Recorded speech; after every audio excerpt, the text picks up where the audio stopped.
L'histoire commence lorsqu'un gars nommé Allen termine un jeu.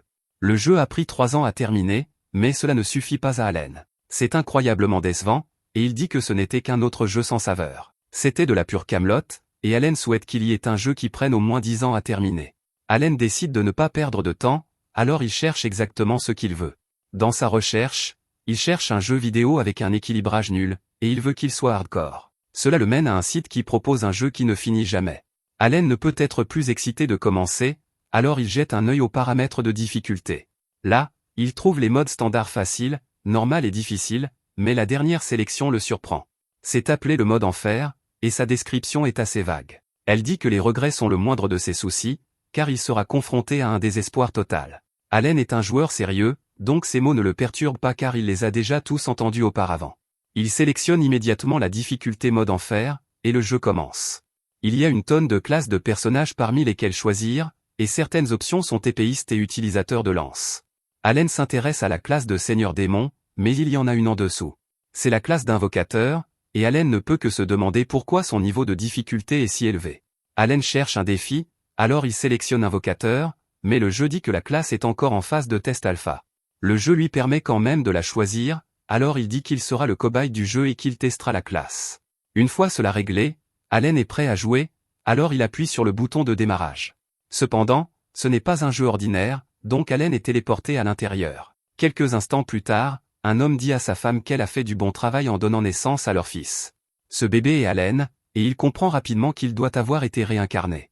Le père d'Allen est content de voir que c'est un garçon en bonne santé, et il souhaite la bienvenue à Allen dans ce monde. Un peu plus tard, Allen est nourri avec joie par ses parents. En mangeant, Allen pense à ce qu'il était auparavant, un travailleur de col blanc de 35 ans, sans éducation, fauché et inapte sentimentalement. Il a été réincarné, donc maintenant il a 1 an. En tant que bébé, il ne peut pas parler, mais il peut encore penser en lui-même et comprendre les mots. Ses parents sont des roturiers, et ils vivent dans un village frontalier. Ici, les gens paient des impôts à un seigneur régnant pour cultiver la terre, donc leur village n'a même pas encore de nom. Le père d'Allen s'appelle Roden, et c'est un vrai père de famille qui travaille dur tous les jours. Sa mère est Theresia, et elle est aussi douce qu'on peut l'être. Allen est leur seul enfant, mais ses parents s'aiment beaucoup, donc il peut dire qu'il n'attendra pas longtemps avant d'avoir un frère ou une sœur. Cette nuit-là, lorsqu'il est laissé seul, Allen essaie d'ouvrir une fenêtre de statue. Bien sûr, il est déçu quand rien ne se passe. Allen profite de sa vie paisible, mais il ne peut s'empêcher de penser qu'il est supposé être un invocateur maintenant. Allen a essayé d'ouvrir sa fenêtre de statue nuit après nuit aussi longtemps qu'il s'en souvienne, et cela ne fonctionne jamais. Avant de s'endormir, Allen essaie une dernière fois, et il est choqué lorsqu'un livre apparaît. Il crie de surprise, et cela attire l'attention de ses parents, alors Allen cache le livre immédiatement. Heureusement, ses parents ne le voient pas, et ils supposent simplement qu'Allen parlait dans son sommeil. Après leur départ, Allen invoque à nouveau le livre. Il l'ouvre cette fois, et il est excité de commencer enfin son temps en tant qu'invocateur. Après une année entière d'essais, il peut enfin voir ses stats, et il y en a beaucoup d'autres. Sa classe est invocateur comme il l'a sélectionné, mais le livre a aussi beaucoup d'informations sur les détails de ses compétences d'invocation. Celles appelées invoquer et créer ont leur propre point d'expérience de compétences, ce qui signifie qu'elles monteront de niveau plus il les utilise. Allen est ravi de voir qu'il a déjà des invocations disponibles, et ce sont l'invocation d'insectes et l'invocation de bêtes. La lettre H est à côté des deux, alors Allen se demande si c'est le rang. Une autre page révèle un message laissé pour Allen par le dieu de la création. Le message remercie Allen de les aider, et il s'excuse d'avoir mis si longtemps à lui obtenir ce grimoire. Allen a sélectionné une classe qui est encore en test, donc il a fallu du temps pour finaliser la paperasse. Tout cela semble correct, mais le message dit aussi qu'il n'accepte aucune question ou annulation concernant la sélection de classe. Allen l'écarte simplement parce qu'il a hâte de commencer à invoquer des choses. Il essaie d'invoquer un insecte, mais rien ne se passe. Il essaie de dire les mots invoquer insecte de différentes manières, mais rien ne fonctionne. Il n'y a pas de guide de jeu ou de solution dans ce monde, donc Allen détermine qu'il devra vraiment se concentrer. Il doit comprendre cela lui-même, alors il se demande s'il doit d'abord utiliser la compétence de création. Il dit créer insecte cette fois, et quelque chose se passe enfin, disant créer insecte crée une carte, et une note indique qu'une carte insecte rang H a été créée. Allen est prêt à utiliser la carte pour réellement invoquer l'insecte, mais il entend un bruit. C'est sa mère, alors Allen doit faire semblant de dormir à nouveau. Allen réalise qu'il ne pourra rien invoquer sans être découvert, donc il devra attendre jusqu'à demain. Allen déteste qu'il devienne en fait assez somnolent, alors il maudit ce corps stupide d'un an qu'il a. Allen s'endort peu après, et son grimoire disparaît. Le lendemain, Ses parents travaillent dur comme d'habitude, et la mère d'Allen l'aide à apprendre à marcher. Finalement, il est laissé pour sa sieste, mais Allen a d'autres projets.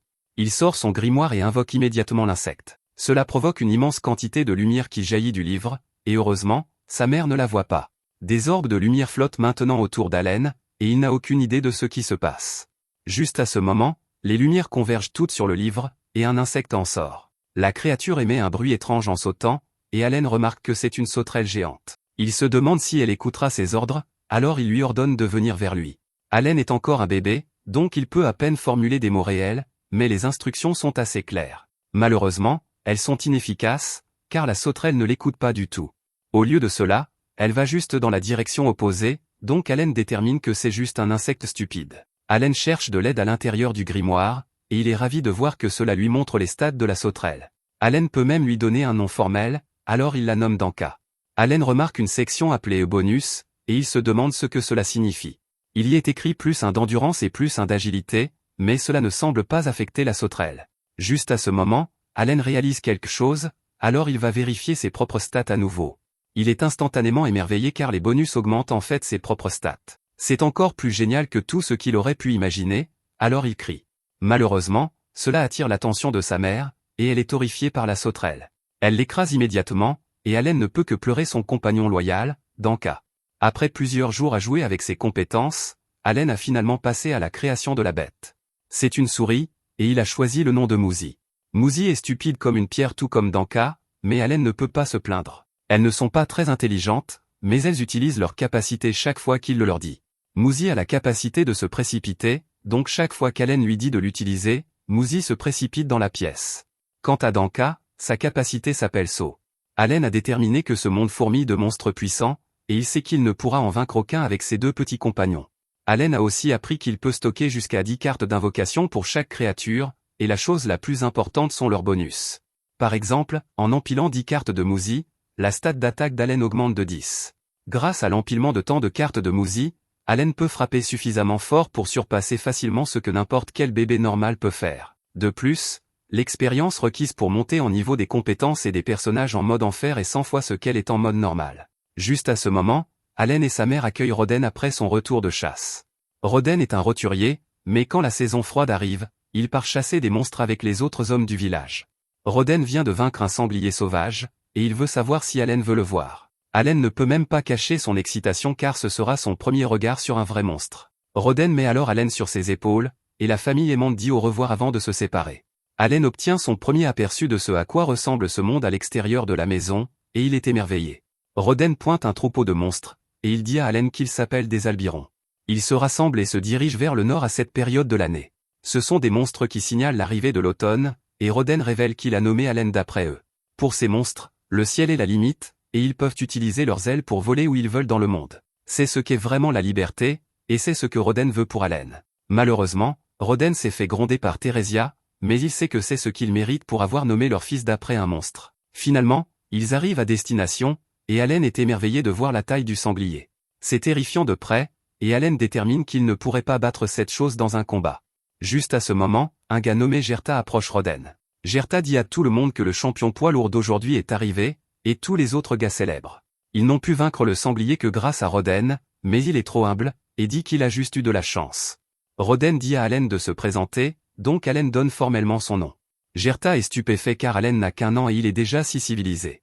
La fille de Gerta a le même âge, mais elle ne fait encore que parler de manière incohérente comme un bébé normal. Allen se demande à quel point ces sangliers sont forts, donc Gerta explique que ce sont des monstres de rancée. Ils sont vraiment coriaces, et il faut 20 gars pour en abattre un.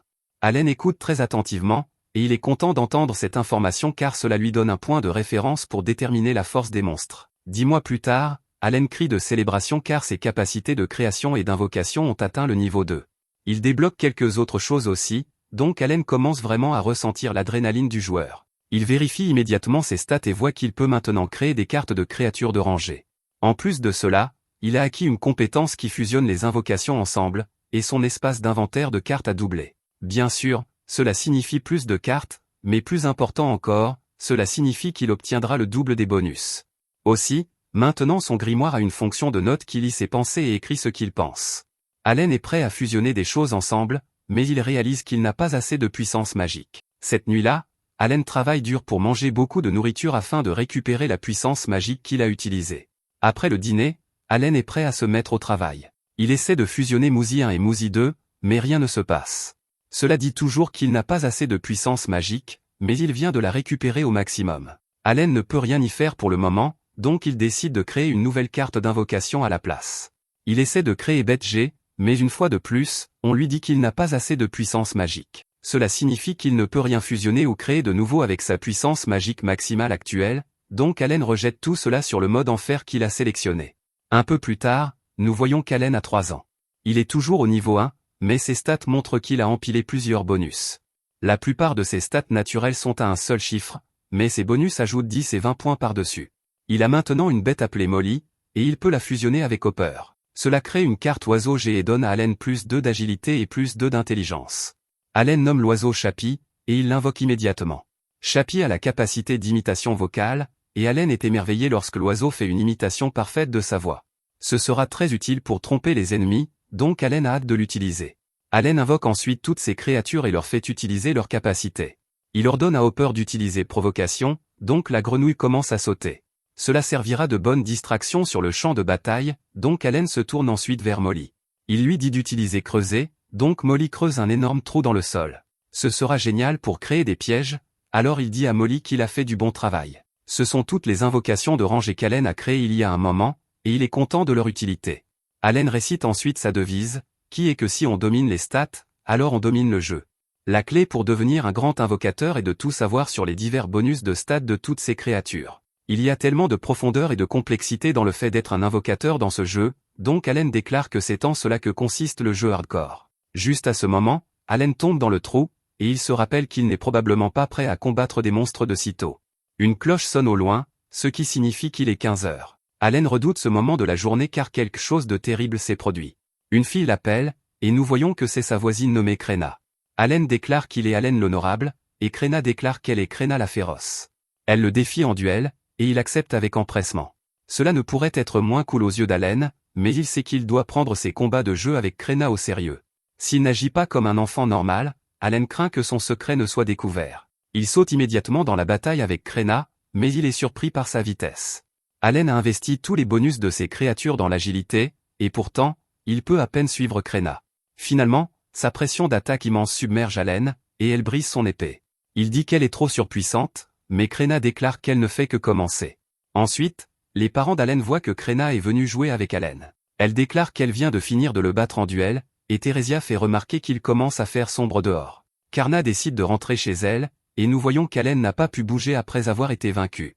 Theresia est de nouveau enceinte, donc Allen l'aide à porter ses sacs. Cette nuit-là, Allen dit à ses parents qu'il veut les aider à récolter de la nourriture car Theresia a un gros ventre maintenant.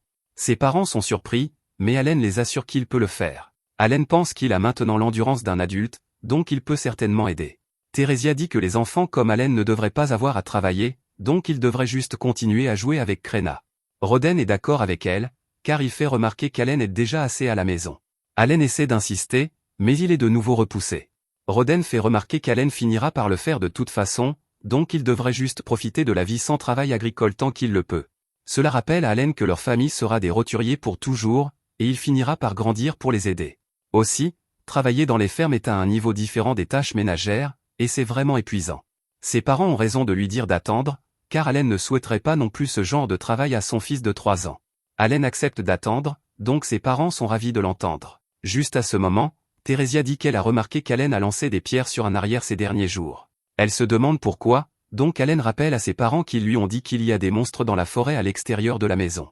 On ne sait pas ce qu'ils feront, donc Allen jure de protéger sa mère des monstres avec les pierres. Ses parents trouvent cela adorable, mais au fond, Allen sait que ce n'est pas la vérité.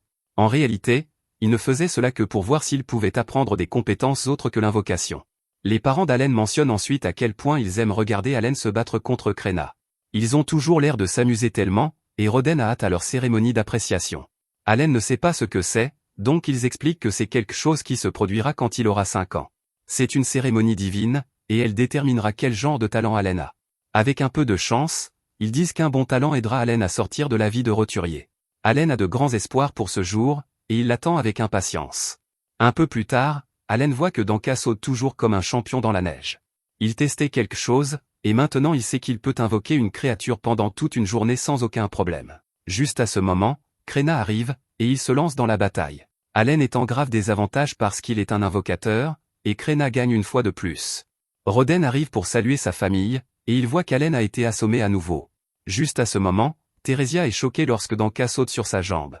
Elle tombe, et Allen ne réalise que maintenant qu'il a laissé Danka dehors. Heureusement, Theresia va bien, mais tout le monde panique car elle est sur le point d'accoucher.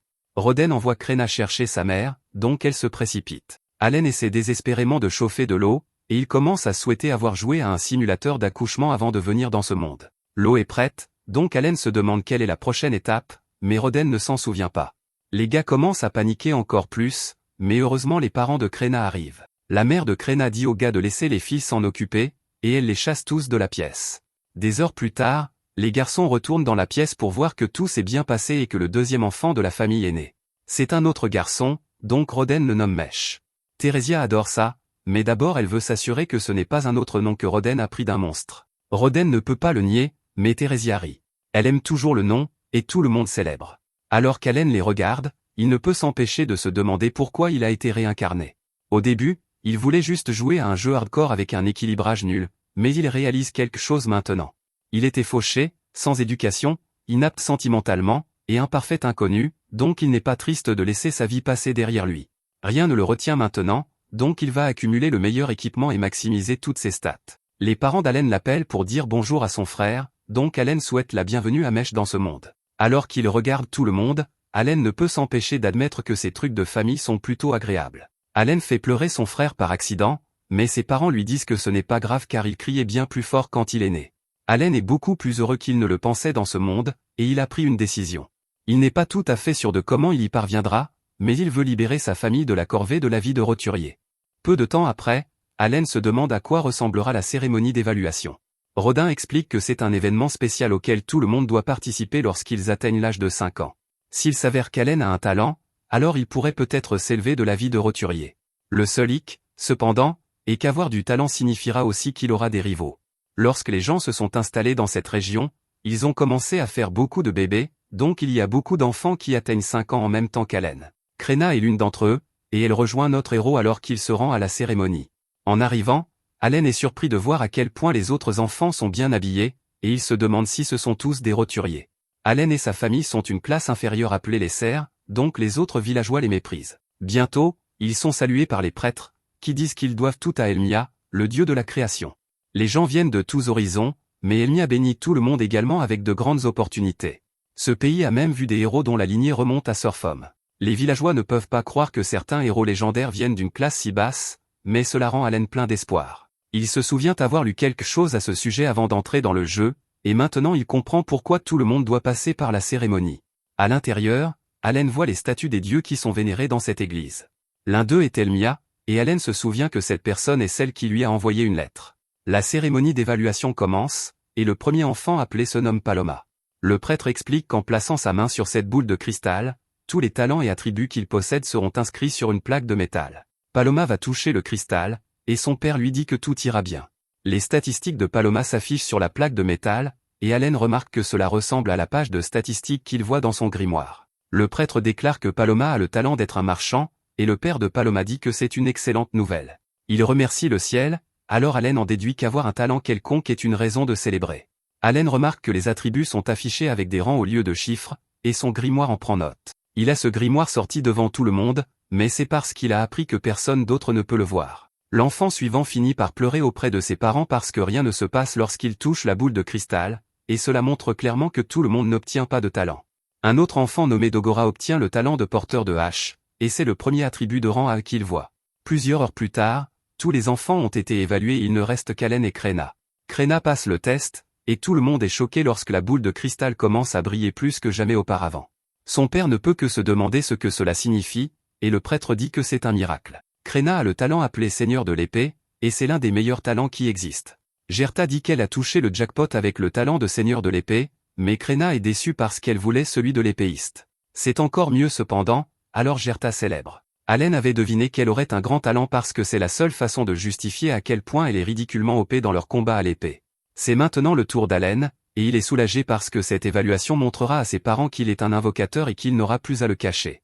Cette fois, la boule de cristal brille encore plus, et la force qu'elle dégage repousse Allen. Rodin a hâte d'entendre quel genre de talent Allen a, mais tout le monde est choqué lorsque le prêtre dit qu'il n'en a pas. Allen n'arrive pas à y croire parce qu'il devrait au moins avoir quelque chose, mais les résultats sont clairs. Au lieu d'afficher un talent, cela montre juste un tas de lettres aléatoires, et Allen se demande s'il s'agit d'un bug dans le jeu.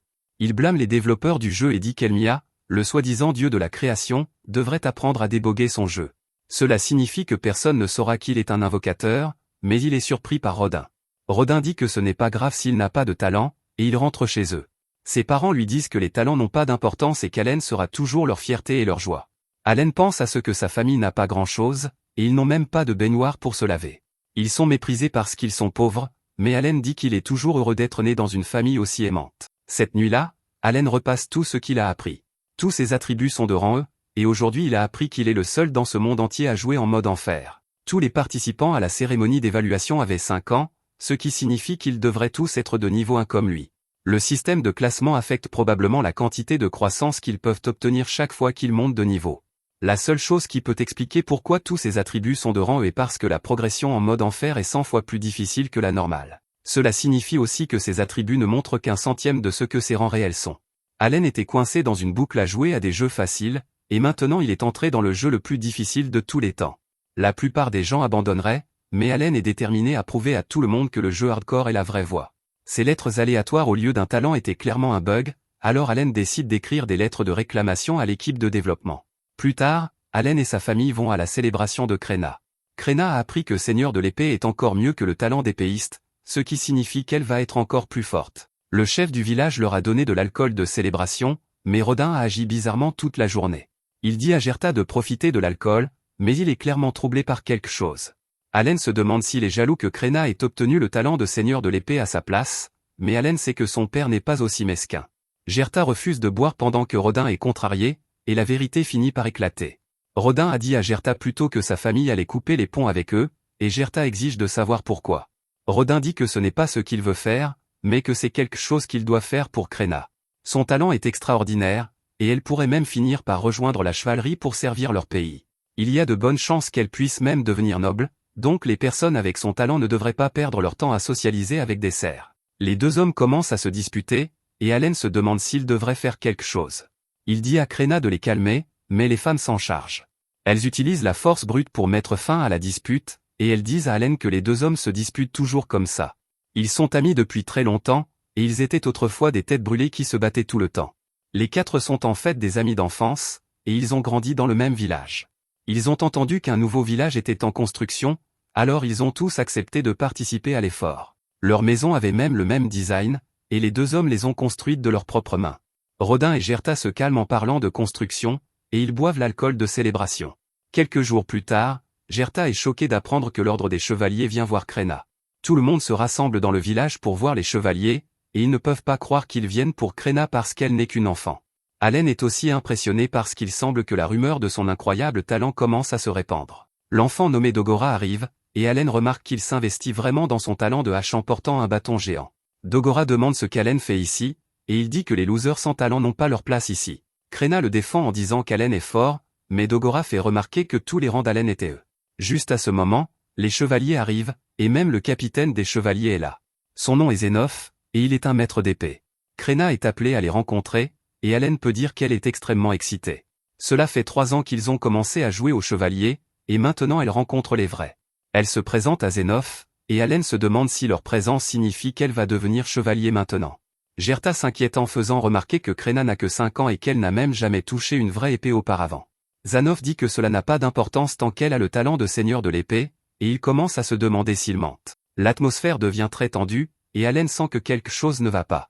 Zenof explique que falsifier les résultats de la cérémonie d'évaluation est puni de mort. C'est une affaire très sérieuse, et ils doivent déterminer si le talent de Krenna en tant que seigneur de l'épée est légitime. Il n'y a qu'un seul moyen de le confirmer, et Zenof choque tout le monde en révélant qu'ils vont organiser un duel d'escrime. Allen se demande s'il a bien entendu ce gars, et Gerta le supplie d'avoir pitié parce que Krenna n'est qu'une enfant.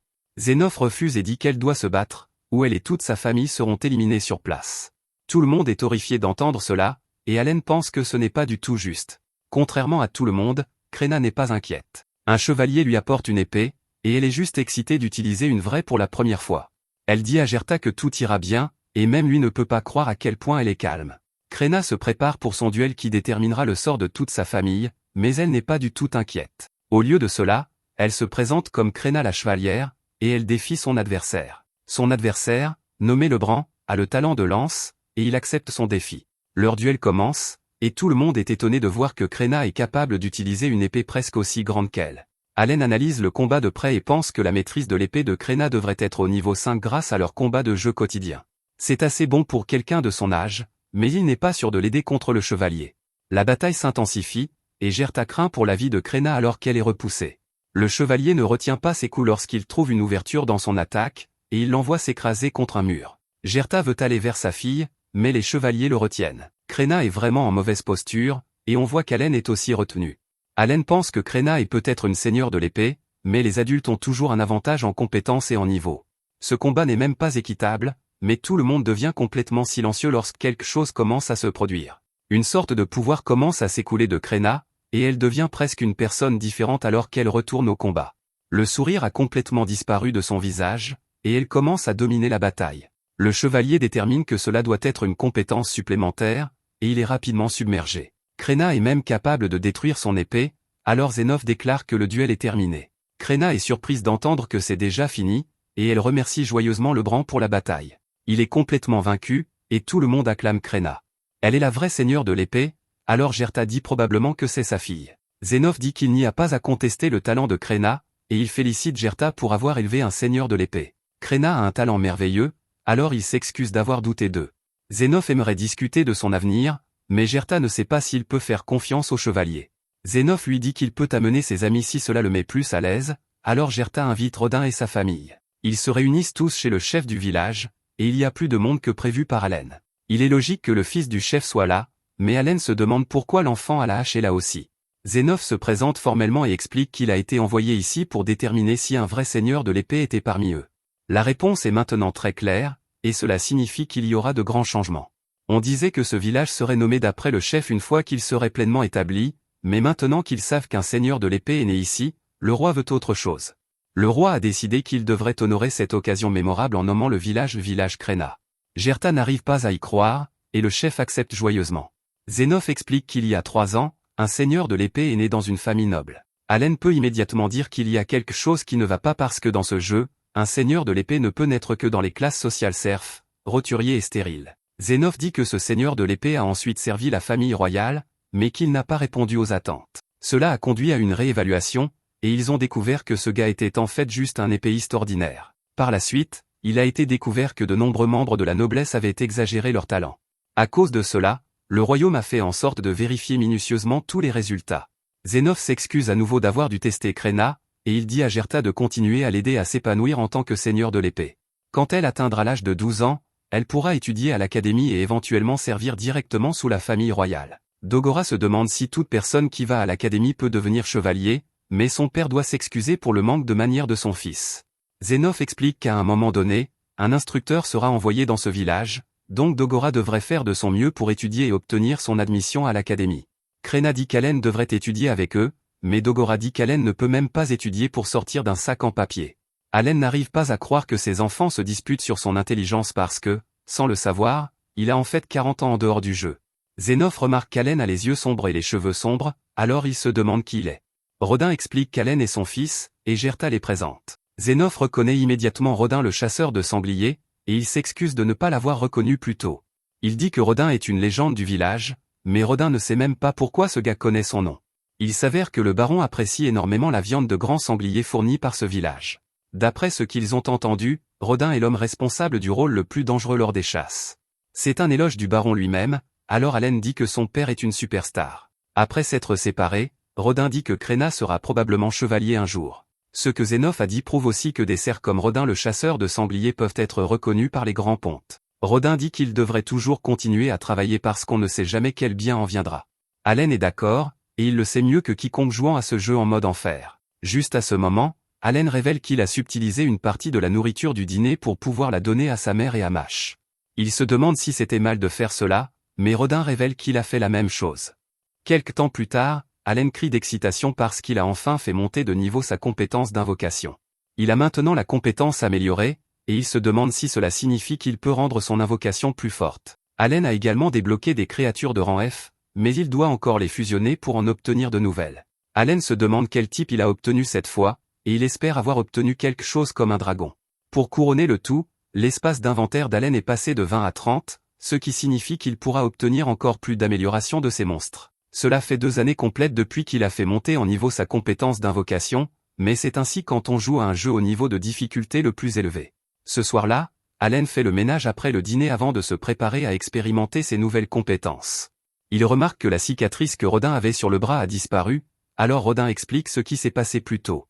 Lors de la chasse au sanglier d'aujourd'hui, Rodin a passé quelque chose appelé l'épreuve des dieux. L'épreuve des dieux est un moment spécial qui se produit occasionnellement pendant une chasse, le chasseur ressent une soudaine explosion d'énergie qui élimine toutes ses blessures et son épuisement. Cela semble familier à Allen, alors il détermine que c'est ainsi que les gens de ce monde décrivent la sensation qu'ils éprouvent quand ils montent simplement de niveau.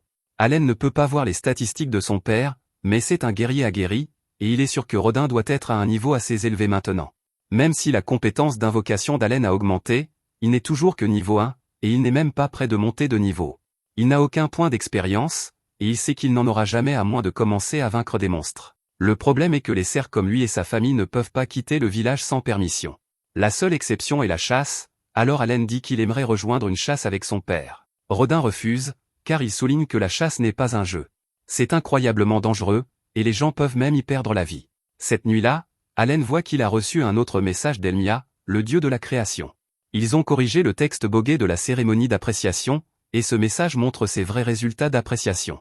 Au lieu que toutes ces statistiques soient de rang E, elles sont beaucoup plus élevées. La plupart de ses attributs, comme l'attaque et les PV, sont soit de rang A soit de rang C, tandis qu'il a un rang S pour la puissance magique et l'intelligence. C'est évidemment un bien meilleur résultat, et Allen a même le même nombre de rangs S, A, B et C que Krena. Sa vie a été un véritable grain, mais ses résultats en valent la peine. Il est enfin temps d'expérimenter ses pouvoirs, alors Allen commence par utiliser Améliorer sur Danka. Allen constate que cela booste les statistiques de la créature elle-même, en particulier les deux mêmes statistiques pour lesquelles elle donne des améliorations. Malheureusement, il semble qu'améliorer les créatures n'affecte pas réellement ces améliorations. Allen invoque Danka pour voir à quoi il ressemble maintenant, et il peut immédiatement voir la différence. Il n'est pas beaucoup plus grand, mais il ressemble définitivement à un Danka amélioré. Cela prouve à Allen qu'être un invocateur va au-delà de simplement faire sortir les monstres les plus gros et les plus méchants. Après avoir fait un cycle d'invocation et de déinvocation, Allen a appris que les améliorations sur une carte ne disparaissent pas. Cela signifie que tant qu'il a de la puissance magique à revendre, Allen peut améliorer toutes les cartes de son inventaire. Allen a testé toutes les combinaisons possibles pour sa compétence de fusion, mais il n'a toujours pas pu débloquer le nouveau type. Il ne reste qu'une seule possibilité, alors il essaie de fusionner insecte F et oiseau F. Cela fonctionne étonnamment, mais Allen est déçu quand il voit que la carte indique simplement herbe. C'est assez déroutant, et il se demande comment l'herbe peut être un type de créature invocable. Allen est ravi, cependant, quand il voit quelles améliorations il obtient de cette carte, elle donne une amélioration de puissance magique qui augmente sa puissance magique de 7 à 12. Avoir cette amélioration signifie qu'Allen peut faire beaucoup plus de choses au cours de la journée sans avoir à attendre aussi longtemps que sa puissance magique se reconstitue. Allen a toujours craint qu'il ne lui faille des décennies pour monter de niveau, mais cela lui donne l'espoir qu'il pourra monter de niveau plus tôt. Allen l'invoque pour voir ce qu'il peut faire, et il est surpris par la petite créature pomme qui apparaît. Allen la nomme Apléo, et il est assez clair pour lui que ce petit bonhomme n'a pas été fait pour combattre. Apléo sort sa propre page de statut et montre à Allen que sa capacité s'appelle Arôme. Allen dit à Apléo d'utiliser la capacité, et il est confus quand la petite pomme se plante simplement dans le sol. Le plant qui en pousse sent un peu comme une huile essentielle, et Allen est ravi par l'odeur. Allen s'imagine avoir un beau jardin, mais il se rappelle rapidement qu'il n'est pas jardinier. Juste à ce moment, la mère d'Allen arrive, et Allen ne parvient pas à faire redevenir Apléo une carte. Heureusement, elle n'y pense pas trop et aime simplement l'odeur. Allen ne peut s'empêcher de se demander quel est le rôle d'Apléo, et il se demande si Apléo a une utilité en dehors de ses améliorations. Plus tard, Allen s'entraîne avec Krena, et on lui rappelle rapidement qu'il ne peut toujours pas rivaliser avec elle. Krena, cependant, fait remarquer qu'il semble plus résistant maintenant, et Allen réalise que sa compétence de maîtrise de l'épée est maintenant au niveau 3. L'expansion de son inventaire lui a également donné plus d'espace pour améliorer son endurance et son attaque, donc il est un combattant plus redoutable maintenant. Allen se demande si la capacité Arôme d'Apléo a un effet en combat, mais il ne semble pas. Juste à ce moment, Allen se souvient que son invocation Phyto a une capacité d'attaque appelée Chon, et il veut la tester. Il ne veut pas l'utiliser sur un humain, cependant, donc il devra attendre. Ensuite, Allen continue de lancer des pierres sur l'arbre derrière la maison. Il l'a fait au moins 20 000 fois maintenant, mais aucun signe ne montre que sa compétence monte de niveau. Allen n'a pas non plus beaucoup de temps, car il doit s'occuper de Mash et aider sa mère avec les tâches ménagères, puisqu'elle est de nouveau enceinte. Allen décide qu'il doit arrêter d'essayer d'apprendre d'autres compétences et se concentrer uniquement sur l'augmentation de son niveau d'invocation. Il est prêt à abandonner l'apprentissage de la compétence de lancer, mais il ne peut s'en empêcher. Il a l'impression d'être à un seul lancer de montée de niveau, et ce sentiment l'empêche d'arrêter. Juste à ce moment, Allen remarque que des plantes commencent à pousser autour de la maison, et c'est comme s'ils avaient un jardin maintenant. Allen a compris quelque chose en testant, alors il explique ce que fait la capacité d'Apléo. La capacité arôme d'Apléo peut raccourcir le temps de récupération de la puissance magique de 6 heures à 5. Cela permet à Allen de faire encore plus d'activités quotidiennes, mais toutes ses responsabilités lui donnent l'impression de ne jamais avoir assez de temps. Cette nuit-là, Allen se demande pourquoi son père met si longtemps à revenir de la chasse d'aujourd'hui. Il entend des cris au loin, et il court dehors pour découvrir que son père a été blessé.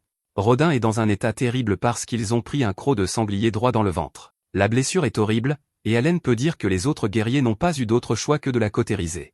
Gerta explique qu'ils ont réussi à peine à garder Rodin en vie en utilisant une herbe curative. Elle s'appelle la fleur de merle, et Thérésia ne peut que se demander comment ils avaient une herbe si précieuse. Elle est incroyablement chère, mais Gerta explique qu'il a reçu des pièces d'or du capitaine des chevaliers en guise d'excuse. Il dit qu'ils ont beaucoup de chance parce que Rodin ne serait pas en vie maintenant sans cette fleur. Les autres chasseurs sont furieux, car ils blâment un certain roturier pour ce qui s'est passé et ils en ont assez. Leur colère n'aide pas, alors Gerta dit à tout le monde de laisser un peu de paix à Rodin et à sa famille. Allen se demande ce que ce roturier a à voir avec tout cela, alors Gerta explique, le chef a dit aux chasseurs qu'il voulait que des roturiers se joignent à eux pour leur chasse aux sangliers. La viande de sanglier est très précieuse et difficile à obtenir. La plupart est envoyée au baron, et les restes sont partagés entre les chasseurs. Les chasses sont incroyablement dangereuses, et les chasseurs subissent de nombreuses pertes chaque année, donc les roturiers ne se portent jamais volontaires pour y participer. Les cerfs, en revanche, chassent autant qu'ils le peuvent parce que c'est ainsi qu'ils gagnent leur vie. Cette dernière chasse était différente parce que des roturiers se sont effectivement portés volontaires. Ils ont entendu parler d'un héros parmi les cerfs, alors ils ont voulu voir ce héros de leurs propres yeux. Zénophe a appelé Rodin un héros devant tout le monde, et c'est devenu comme une approbation officielle. Tout le monde a supposé que les roturiers pourraient rejoindre la chasse en toute sécurité tant que le héros Rodin était là. Rodin et Gerta n'aimaient pas l'idée que des roturiers rejoignent la chasse, mais ils ne pouvaient pas refuser la décision du chef. Pour aggraver les choses, les roturiers se sont avérés être de bons à rien qui ne s'entraînaient pas sérieusement. Ils n'ont jamais écouté, parce qu'ils pensaient qu'être enseignés par des cerfs était au-dessous d'eux.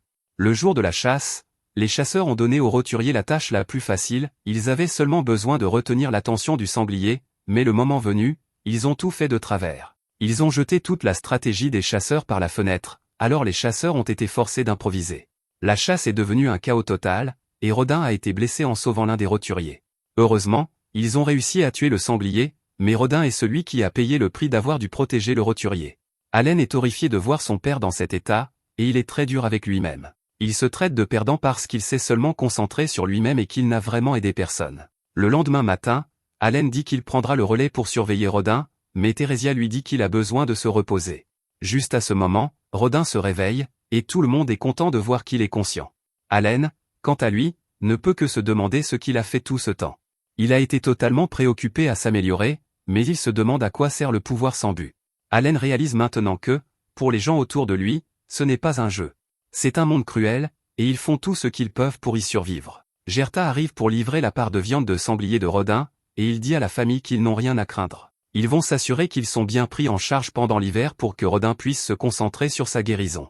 Allen dit aussi à son père de tout lui laisser, et il promet de protéger leur famille. Allen n'a jamais été aussi sérieux, donc tout le monde est choqué par sa détermination. Ce ne sont pas de vaines paroles, car Allen reprend beaucoup des responsabilités de son père. Il va chercher l'eau pour toute la famille, mais les autres hommes font remarquer qu'il met trop d'eau dans ses seaux. Allen les assure qu'il ira bien, et il les choque tous en portant autant. Allen a décidé qu'il est temps d'arrêter de faire semblant, car il devra montrer une partie de son vrai pouvoir pour prendre soin de sa famille. Ce village a déjà un héros en devenir nommé Kréna, donc ce ne sera pas un problème si un cerf sans talent comme lui attire un peu plus l'attention.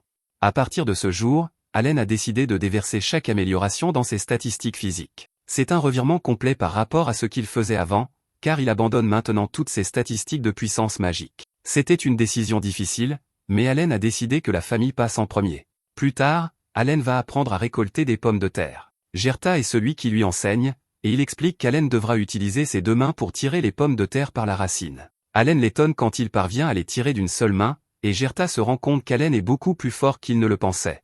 Allen dit qu'il tient cela de son père, et il se met immédiatement au travail. Après qu'Allen ait fini, il déplore que le baron obtiendra la moitié de tout même s'il a fait tout le travail. Juste à ce moment, le chef du village arrive, et il a amené le roturier pour s'excuser. Le gars dit désolé, et il remercie Rodin de l'avoir sauvé.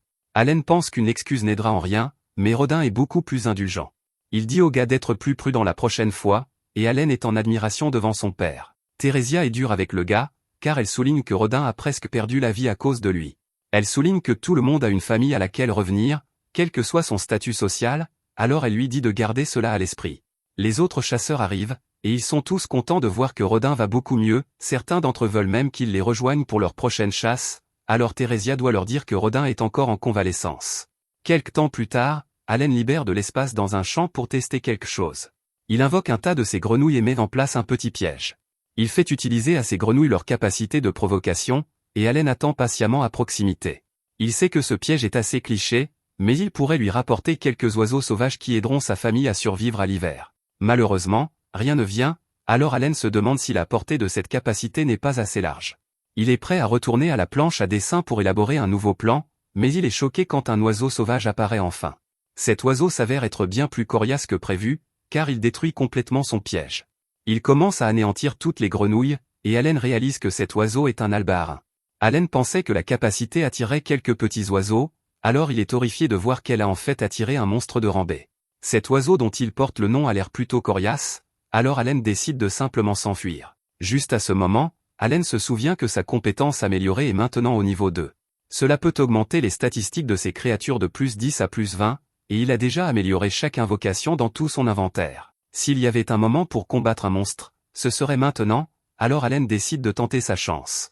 Combattre l'aidera à protéger sa famille, et en plus, les joueurs hardcore ne reculent jamais devant un défi. Allen parvient à porter une attaque sur la bête, et il est immédiatement repoussé. Il contre-attaque en invoquant un tas de phytos, et ils envahissent l'oiseau géant. Allen célèbre trop tôt, cependant, car la bête puissante les détruit. Allen prend un autre coup, et il remarque que cette attaque fait beaucoup plus mal que la première. Il réalise seulement maintenant qu'il a perdu des améliorations pour chaque créature invoquée que l'oiseau a vaincue, et cela le rend plus faible. C'est le principal inconvénient d'être un invocateur, et le corps d'Allen l'abandonne maintenant. La situation ne fait qu'empirer alors que l'oiseau s'apprête à mettre fin à ses jours, et Allen se demande si ce sera sa fin. Allen essaie désespérément de trouver un moyen de sortir de cette situation, mais la bête est prête à mettre fin à ses jours. C'est alors qu'Allen appelle ses monstres ventouses, et ils parviennent à infliger des dégâts. Allen ne les avait jamais testés auparavant, mais il est clair maintenant qu'il possède une sorte d'attaque de drainage d'énergie. Allen est bien plus faible après avoir perdu tant de ses invocations et de leurs bonus, mais ce ne sera pas un problème s'il peut continuer à drainer l'énergie de l'oiseau. Allen appelle davantage de ses monstres, ce qui leur permet de porter une attaque directe. Grâce aux ventouses qui drainent son énergie, Allen parvient à vaincre l'oiseau géant, et le grimoire d'Allen révèle quelque chose d'incroyable. Allen vient de vaincre un albaharin, il a donc gagné 100 points d'expérience pour ses efforts. Allen célèbre sa victoire, car il vient de vaincre son premier monstre, et cela lui procure une sensation qu'il n'a jamais ressentie auparavant. Tout le monde à la maison est choqué lorsqu'il ramène l'oiseau, et il se demande ce qui s'est passé. Allen dit simplement qu'il s'est posé à proximité et qu'il a pu le prendre par surprise. Gerta remarque que l'oiseau porte des marques de morsure, il se demande donc si Allen a mordu la chose lui-même. Allen ne veut pas révéler ses véritables pouvoirs, alors il dit qu'il a dû le mordre sans s'en rendre compte. Gerta dit à Rodin qu'il va le saigner pour eux, et il demande à Allen de l'aider. Gerta explique que saigner l'oiseau réduit son poids de moitié, mais que seule la moitié de ce qui reste sera comestible. Le bec de l'oiseau peut être assez précieux, et ses ailes devraient aussi rapporter pas mal d'argent. Allen écoute attentivement, et il est simplement content que Gerta soit prêt à lui apprendre tout cela. Malheureusement, ils devront payer une taxe de 60% pour un monstre de ce rang. La classe supérieure ne taxe pas les monstres de rang inférieur, mais cet oiseau est un rang D. Allen est stupéfait lorsque Gerta sort le noyau magique de l'oiseau, mais malheureusement, cela entre aussi dans la taxe. Gerta fait remarquer qu'un enfant comme Allen ne doit chasser que parce que Rodin a été blessé. Cependant, ils pourront utiliser ce fait comme un levier pour négocier une plus grande part avec le chef. C'est alors qu'Allen dit qu'il a une idée, et ils vont parler au chef. Gerta essaie de dire au chef qu'ils lui donneront les ailes de l'oiseau tant qu'ils pourront garder le reste. Le chef doit refuser cette offre parce que le baron a demandé qu'il livre encore plus de viande cette année. Gerta ajoute la pierre magique pour améliorer l'offre, mais cela ne suffira toujours pas pour le baron. C'est là que le plan d'Allen entre en jeu. alors que les deux hommes utilisent la culpabilité pour convaincre le chef. Ils disent que leur village meurt de faim parce que le grand héros Rodin n'est plus capable de partir à la chasse, et Allen dit qu'il a des vertiges à cause de la faim. Gerta maudit ce monde cruel, et il se demande qui est responsable de cela. Le chef sait que c'est lui, alors il leur permet de garder la plus grande partie de l'oiseau. Les véritables intentions d'Allen sont alors révélées lorsqu'il dit que cela signifie qu'ils pourront garder toute la viande à partir de maintenant, à condition de remettre les ailes et les pierres magiques. Gerta fait remarquer qu'il serait de toute façon très difficile d'attraper un autre albaharin, alors le chef accepte, s'ils ont la chance d'en attraper un autre, alors ils pourront garder toute la viande et se contenter de remettre les ailes et les pierres magiques. Allen se remet aussitôt au travail et prépare un autre piège. Cette fois, 2 albaharins arrivent, mais Allen a maintenant de l'expérience. Il met ses grenouilles en sécurité et utilise immédiatement des ventouses pour drainer l'énergie des oiseaux. Alors qu'ils s'affaiblissent, Allen les frappe avec la pierre et envoie un groupe de phytos pour attaquer. Les puissants oiseaux essaient de riposter, mais ils ne sont pas assez faibles pour qu'Allen les achève avec son épée. Allen est parti à la chasse une fois tous les 3 jours depuis qu'il a battu ce premier oiseau, et c'est la première fois qu'il ne perd aucune invocation. C'est une victoire parfaite, et il gagne 200 points d'expérience. Cela porte son total à 1000, et fait passer Allen au niveau 2. Allen est ravi de voir qu'il a récupéré tous ses PV et PM après avoir monté de niveau. L'augmentation de ses statistiques n'est que de 60% de ce qu'elle devrait être, ce qui lui fait réaliser qu'il ne bénéficie pas pleinement de sa montée de niveau. C'est probablement parce qu'il joue en mode enfer, mais Allen dit que c'est quand même un moment de célébration. Il a monté de niveau, et plusieurs de ses statistiques augmentent également. Cela fait 6 ans qu'il est arrivé dans ce monde, et Allen vient enfin de monter de niveau pour la première fois.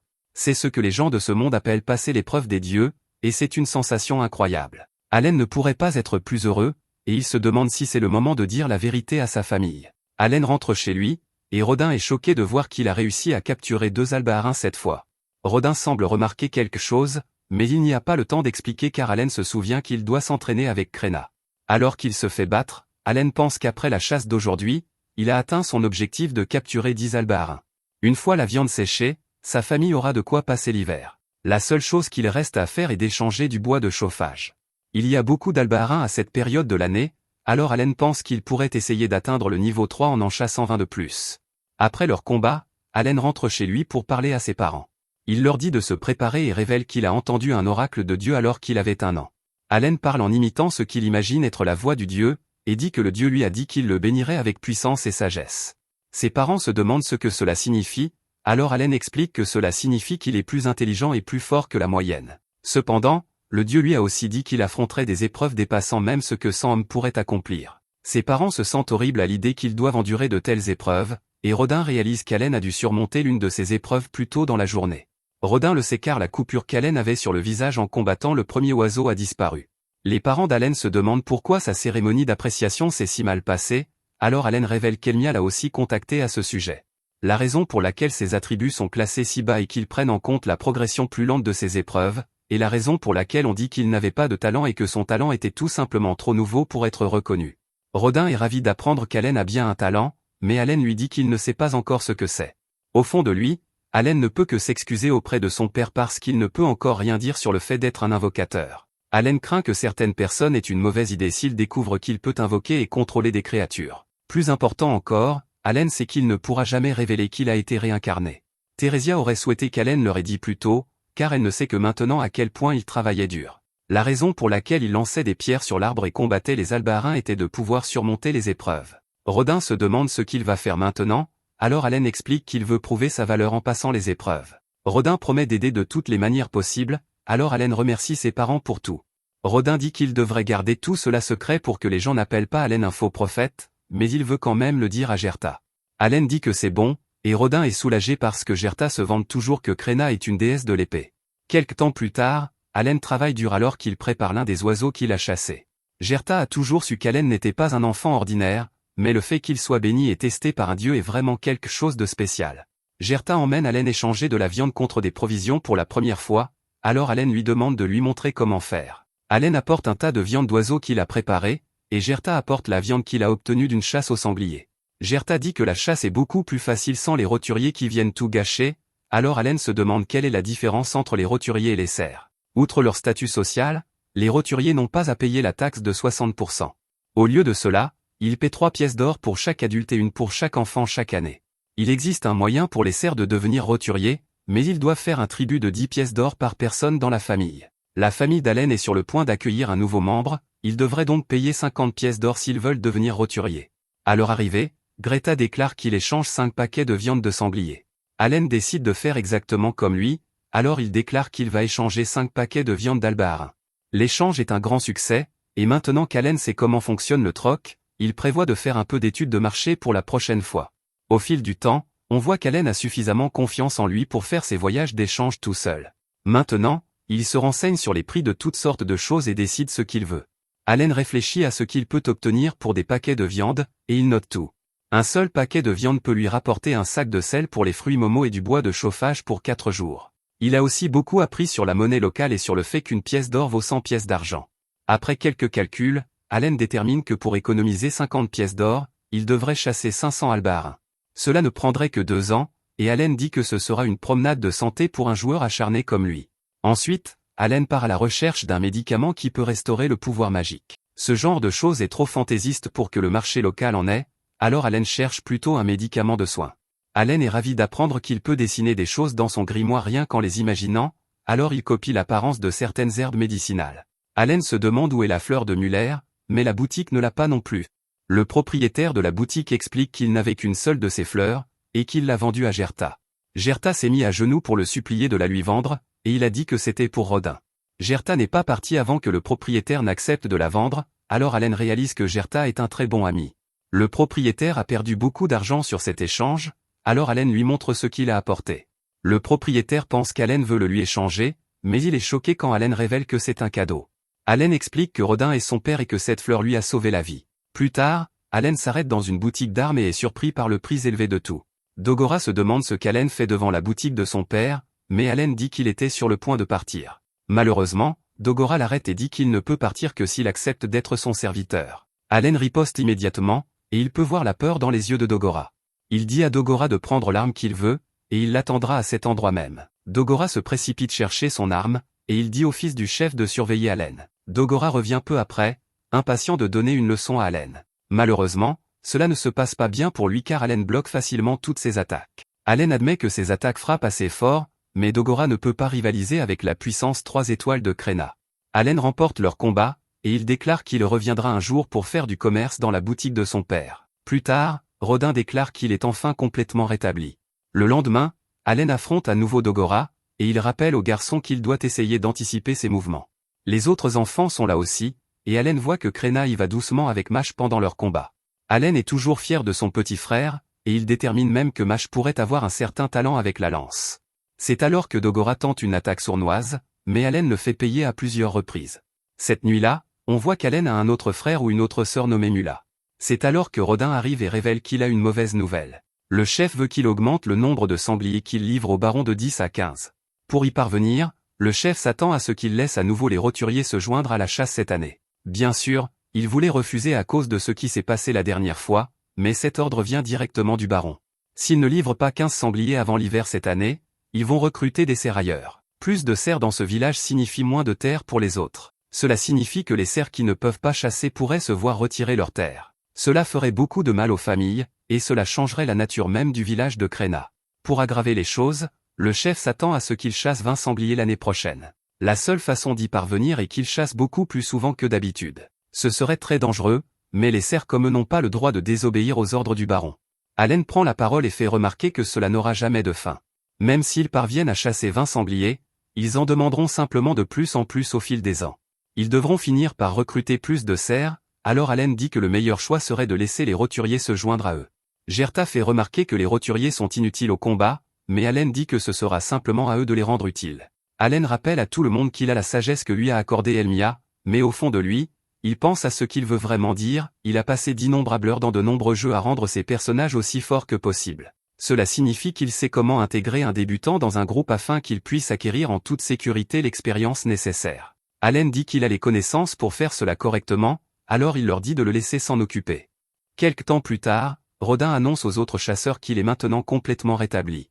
Allen participe à cette sortie de chasse, et Rodin explique qu'ils vont suivre la stratégie de chasse d'Allen. C'est sa stratégie, mais Allen n'est là que pour observer. Bien sûr, Allen voulait participer à la chasse, mais son père a refusé de le laisser faire. On n'y peut rien, mais l'important est d'entraîner les nouveaux pour qu'ils deviennent des chasseurs compétents.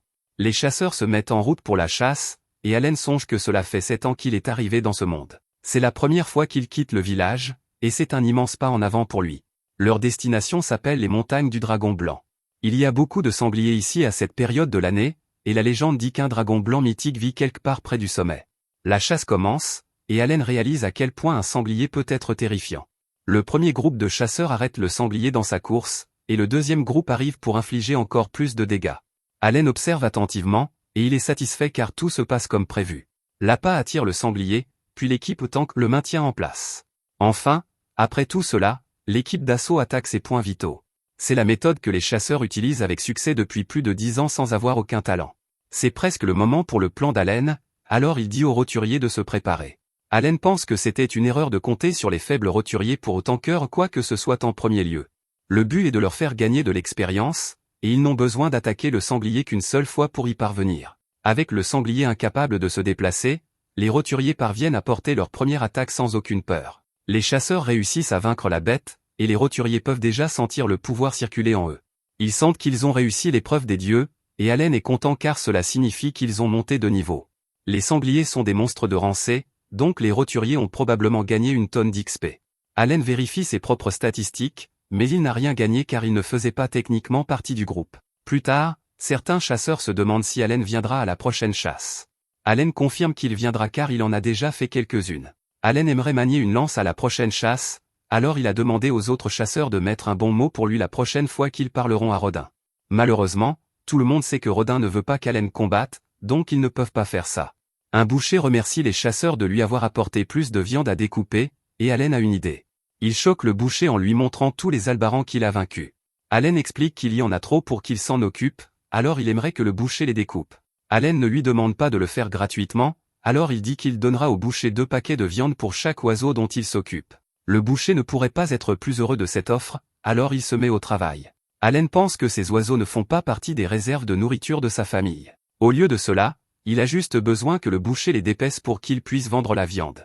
Le but d'Allen est toujours de gagner 50 pièces d'or pour sortir sa famille du servage. Lors de la prochaine chasse, Allen pense que les choses se passent bien. En ajoutant progressivement de nouvelles personnes à l'équipe, ils auront finalement assez de monde pour faire 2 groupes. Ensuite, ils pourront doubler le nombre de sangliers qu'ils peuvent chasser. C'est alors que la chasse commence exactement comme la première. Les chasseurs immobilisent le sanglier, et Gerta appelle les nouveaux pour qu'ils portent leur attaque. Les nouveaux sont maintenant bien plus confiants, et ils aident à abattre la bête. Ils sentent qu'ils viennent de réussir une autre épreuve des dieux, et ils se sentent beaucoup plus forts. Allen jette un coup d'œil à son grimoire, et il est ravi de voir qu'il a gagné un tas de points d'expérience et qu'il a même monté de niveau. C'est arrivé parce qu'Allen a commencé cette chasse avec un plan secret. Juste avant que les chasseurs n'arrêtent le sanglier, Allen a invoqué Danka. Heureusement, ces créatures peuvent être invoquées à n'importe quel endroit qu'ils marquent du regard dans un rayon de 50 mètres. Tant que l'une de ces créatures est attaquée, cela suffit à compter Allen comme participant au combat. Danka s'est fait écraser par le sanglier, donc Allen a obtenu les points d'expérience pour avoir été dans le combat. Il a dû sacrifier une de ces créatures, mais Allen est prêt à faire tout ce qu'il faut pour monter de niveau en tant que hardcore gamer. Après avoir célébré le nouvel an chez le chef, Allen et Krena rentrent chez eux. On leur a offert des cadeaux, et Allen se demande si c'est censé être une récompense pour avoir atteint le quota de 15 sangliers l'année dernière. Allen célèbre ensuite l'année avec sa famille, et il profite d'un festin. Rodin dit qu'il ne devrait avoir aucun problème à atteindre le quota de 20 sangliers de cette année, et c'est grâce à Allen et à son plan pour entraîner les nouveaux. Les hommes remarquent qu'Allen a apporté de l'alcool de fête, et Allen explique que c'est du chef. Les hommes sont prêts à vraiment célébrer, et Allen pense qu'il a son père exactement où il le veut. Allen dit à Mash qu'il devrait faire un peu plus d'entraînement à la lance. Krena veut se joindre à eux, mais Allen dit qu'ils doivent se concentrer sur le développement du talent de Mash. Il explique que Mash a beaucoup de potentiel en tant qu'utilisateur de lance, et les pairs se demandent ce qu'il veut dire. Ils sont toujours plus intéressés à boire l'alcool, mais Allen fait remarquer que le chef le lui a donné. Il leur propose de le leur donner, mais seulement s'ils le battent dans un concours. S'ils gagnent, ils obtiennent l'alcool, mais si Allen gagne, il veut pouvoir manier une lance lors de chaque chasse au sanglier cette année. Rodin accepte les conditions, alors les hommes se demandent en quoi consistera ce concours. Allen les surprend en révélant qu'ils vont faire un concours de bras de fer. Gerta déclare qu'il ne va pas y aller doucement avec lui et qu'il sera le premier adversaire d'Allen. Allen est prêt, cependant, car il a rempli son inventaire de cartes phyto rien que pour ça. Cela signifie que tous ses buffs sont actuellement en puissance d'attaque. En plus de cela, Allen est maintenant niveau 6, donc il est sûr qu'il va gagner. Le match commence, et Gerta est complètement pris au dépourvu par la puissance d'Allen. Allen choque alors tout le monde en claquant la main de Gerta sur la table. C'était beaucoup plus serré qu'il ne le pensait, et il détermine que la statistique d'attaque de Gerta doit être quelque part entre 150 et 200. C'est au tour de Rodin ensuite, et il n'arrive pas à croire qu'Allen en soit déjà à l'âge où il le défie. Allen est prêt à ce que tout le monde commence à le voir comme un adulte, et il sait que cela demandera beaucoup de travail. Il devra travailler plus dur que quiconque, et tout commence par augmenter ses stats en montant de niveau. Leur match commence, et la force de Rodin est évidente alors que son énorme biceps menace d'exploser. Ce match est une vraie lutte, et Rodin finit par gagner. Allen n'a d'autre choix que d'accepter sa défaite, et il détermine que la statistique d'attaque de Rodin doit être bien au-dessus de 300. Alors que les pairs profitent de leur victoire, Allen dit que la puissance d'attaque de Gerta est probablement de rang D et celle de Rodin est plutôt de rang C. Allen a perdu le concours, mais il a au moins pu avoir une référence de la force que peuvent atteindre les gens qui jouent en mode normal. Rodin reconnaît qu'Allen est plutôt fort, mais il ne le laissera toujours pas chasser de sanglier tant qu'il n'aura pas ce qu'il faut pour le battre. Allen accepte d'attendre, mais il prévoit de tenir son père à sa promesse. Quelque temps plus tard, la capacité d'invocation d'Allen monte encore un peu plus. Ses statistiques montrent qu'il a maintenant débloqué des créatures et même un nouveau type de créature. Il devra expérimenter la fusion pour voir de quel type il s'agit, mais il a maintenant bien plus de puissance magique, et il n'a pas à s'inquiéter d'en manquer. Allen explique que l'ampleur des buffs fournis par les créatures invoquées est proportionnelle à leur niveau. Allen a reçu 10 emplacements supplémentaires dans son inventaire, donc il devrait obtenir un bonus significatif s'il le remplit avec 40 cartes de rang E. C'est alors qu'Allen remarque une compétence appelée stockage, et il voit un trou étrange dans son grimoire. Allen essaie d'y mettre quelques affaires, et il trouve que cela semble presque sans fond. Il peut récupérer les choses qu'il y met, et il peut même évoquer une image mentale des objets qu'il a stockés. Après quelques expériences, Allen apprend qu'il peut mettre n'importe quoi dans ce trou de stockage tant que ça rentre. Il n'y a même pas de limite à la quantité qu'il peut mettre à l'intérieur, donc on dirait un peu de la triche. Un aspect majeur des jeux est le nombre d'objets que le joueur peut porter, donc Allen ne peut que se demander pourquoi ce jeu lui donne une compétence de stockage de niveau divin. Ce qui l'inquiète le plus, c'est le timing. Habituellement dans les jeux vidéo, les objets sont obtenus au moment où ils deviennent nécessaires. Recevoir un objet de niveau divin comme celui-ci signifie que quelque chose de gros est sur le point d'arriver. Le lendemain, Allen fait encore quelques expériences. Il essaie de créer ses nouvelles créatures de rang E, mais quelque chose ne va pas. Son grimoire explique qu'il n'a pas assez de pierres magiques de rang E, ce qui signifie que créer des choses de rang E nécessite des objets. Heureusement, Allen a gardé une cachette secrète avec certaines de ces choses de valeur. Outre tout l'argent qu'il a économisé, Allen a quelques pierres magiques provenant de lapins à cornes qui se sont égarés dans le village.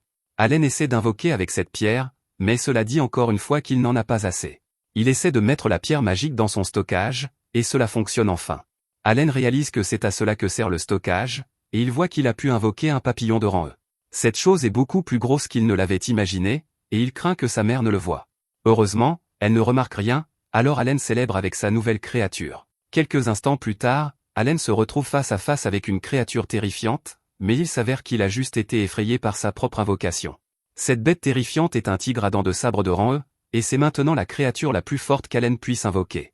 Un coup d'œil à ses statistiques révèle que ses buffs augmentent les stats d'Allen de 10. C'est plus du double de ce que font les rangs F, et Allen nomme le tigre Tama. Allen essaie de fusionner le tigre avec le papillon, mais rien ne se passe. Il se souvient de stocker d'abord la pierre magique, et cela fonctionne à nouveau. Fusionner le tigre et le papillon donne un oiseau de rang E. Allen détermine qu'il aura besoin de beaucoup plus de pierres magiques, ce qui signifie qu'il devra trouver plus de lapins. Malheureusement, Rodin explique qu'ils ont créé un fossé autour du village pour les protéger des dangereux lapins à cornes. Ce n'est pas bon pour Allen, alors il essaie de réfléchir à un plan. Le lendemain, Allen dit qu'il a entendu dire que Palomus était assez intelligent, alors il a demandé au gamin ce qu'il savait sur les pierres magiques. Les pierres magiques sont de petites gemmes que l'on trouve près du cœur des monstres. Elles sont principalement utilisées pour alimenter les outils magiques, et il y a toutes sortes d'outils magiques dans la capitale royale. Les pierres de rang D et C peuvent être vraiment précieuses, mais les pierres de rang E sont pratiquement des déchets. Celles de rang E peuvent être trouvées simplement en train de traîner par terre, donc Palomus en trouve une. Allen parvient à en ramasser un tas autour du village, et il les utilise pour créer toutes les invocations de rang E qu'il a à disposition. Il est temps de découvrir quel genre d'aptitude elles ont, mais les choses prennent un tour dangereux. Un sanglier sauvage attaque Allen de nulle part, et il est gravement blessé. Heureusement, sa créature nommée Bincy est là, et elle le soigne. Allen appelle Papalon, et il utilise son aptitude pour rendre le sanglier somnole. Allen invoque alors Tama, et le tigre féroce inflige des dégâts massifs. Allen célèbre après avoir vaincu le sanglier, mais c'est trop tôt car il y en a un autre. Allen a vraiment des ennuis maintenant, mais sa créature nommée Walle sort de nulle part pour le protéger. La bête est assommée en percutant Walle, donc Allen peut enfin célébrer. C'est alors qu'Allen revient à lui, et il se demande si tout cela n'était qu'un rêve. Il pense que cela fait 7 ans, et il s'est toujours demandé comment un invocateur est censé jouer. D'autres jeux ont des guides pour ce genre de choses, mais ce n'est pas une option pour lui. Dans ce monde, Allen devra découvrir par lui-même comment exploiter tout le potentiel d'un invocateur. Allen a fini par réaliser que chaque type d'invocation est conçu pour remplir un rôle spécifique au combat. Les types insectes sont pour appliquer des buffs, tandis que les types bêtes sont pour l'attaque. Les types oiseaux sont pour la collecte et la transmission de renseignements, tandis que les types plantes sont pour la guérison. Enfin, le dernier type est le type pierre, et ils sont pour la défense. Ces créatures permettent à Allen de remplir tous les rôles d'un groupe typique tout seul. C'est ce qui rend le fait d'être un invocateur si génial, et Allen réalise pourquoi il a reçu la compétence de stockage de niveau divin à ce moment précis, c'est parce qu'il aura besoin de tonnes de pierres magiques, et il ne pourrait pas simplement les transporter dans sa poche. Allen reconnaît alors en quoi consistent ses pouvoirs. Il a à sa disposition une armée de créatures inégalées qui peut surmonter n'importe quelle situation. C'est le pouvoir ultime qui rend l'invocateur plus fort que même le seigneur démon. Un peu plus tard, le chef fait venir Rodin et Gerta pour lui parler. Le baron leur rendra visite le mois prochain et il a exprimé le souhait d'observer une chasse au sanglier de près. Gerta est insulté par les exigences du baron parce que, premièrement, il a commandé une quantité déraisonnable de sangliers, et maintenant il veut un spectacle. Rodin n'y voit pas d'inconvénient, mais il veut savoir pourquoi on a demandé à Allen d'être présent. Le chef explique qu'ils ont besoin de quelqu'un pour servir de guide au baron pendant son séjour, et il a choisi Allen. Gerta fait remarquer que le chef aurait pu choisir son propre fils, mais tout le monde sait que Palomus n'est pas fait pour ce travail. Le chef a entendu dire que les chasses de l'année dernière avaient réussi grâce à la stratégie d'Allen, il est donc sûr que notre héros peut assumer cette tâche importante. Allen se moque éperdument du baron, mais il sait que cela pourrait l'aider à sortir sa famille du servage. Il y a un billet pour gravir l'échelle sociale et, si c'est bien fait, le baron peut accorder le statut de roturier. Ce serait beaucoup plus facile que d'essayer d'économiser 50 pièces d'or, alors Allen dit qu'il le fera. Le baron arrive peu après, et nous apprenons que son nom est Granville et que sa fille s'appelle Cécile. Granville remercie le chef car il a fait un excellent travail en développant le village. Il s'excuse également car il sait que demander plus de viande de sanglier leur a imposé un lourd fardeau. Il n'en aurait pas demandé autant, mais c'était une demande directe du roi. Le chef est stupéfait d'apprendre cela, mais Granville explique que le vrai responsable est le vicomte Carnil. Il traite Carnil de vaurien parce que c'est lui qui a évoqué les chasses aux sangliers devant le roi. Après que Granville se soit calmé, le dîner est servi. Il est émerveillé par la délicatesse de la nourriture, et Cécile est également impressionnée.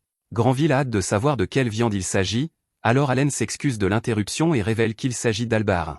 Cette viande provient d'un albaharin qu'Allen a chassé la veille car il voulait leur donner les ingrédients les plus frais. Allen explique que ce plat utilisait toute la viande de l'albaharin, et qu'il était aromatisé avec un mélange d'herbes. Granville est émerveillé par la préparation, et il se demande si ce gamin est le fils du chef. Zénophe reconnaît Allen comme le fils de Rodin le chasseur de sangliers, et Allen se présente au baron. Granville se demande si son père était autrefois chevalier, mais le chef révèle qu'Allen vient en fait d'une famille de cerfs. Cécile est horrifiée d'apprendre cela, et elle n'arrive pas à croire que le chef ait permis à un cerf d'entrer chez lui. Granville lui rappelle que les cerfs sont des membres à part entière de leur pays, et qu'elle ne devrait pas les traiter comme des animaux. Cécile s'excuse auprès de son père, mais elle n'aime clairement pas Allen à cause de son servage. Les choses deviennent très sérieuses alors que Granville espère qu'Allen est prêt à lui expliquer les détails plus fins lors de la chasse de demain. Allen est prêt, alors Granville souligne que chasser 20 sangliers en un an est un objectif difficile. Si cela s'avère trop difficile, les chevaliers de Zénophe devront prendre le relais des chasses. Cécile explique qu'elle a voulu venir parce qu'elle veut voir un grand sanglier de près. La seule chose qu'elle trouverait encore mieux, c'est si ce sont les chevaliers qui la battent. Granville explique qu'une fois que les chevaliers auront appris les bases, ils pourront assumer la responsabilité de la chasse. Allen n'aime pas la façon dont il parle si tranquillement de leur prendre ce travail, alors il dit que 20 sangliers est un nombre facile. Il déclare qu'ils n'auront aucun problème à atteindre le quota, et leur performance de demain les en convaincra sûrement. La chasse commence le lendemain, alors Allen emmène tout le monde à une tour de guet. C'est de là qu'ils pourront voir toute l'action, et il demande à tout le monde de monter en haut.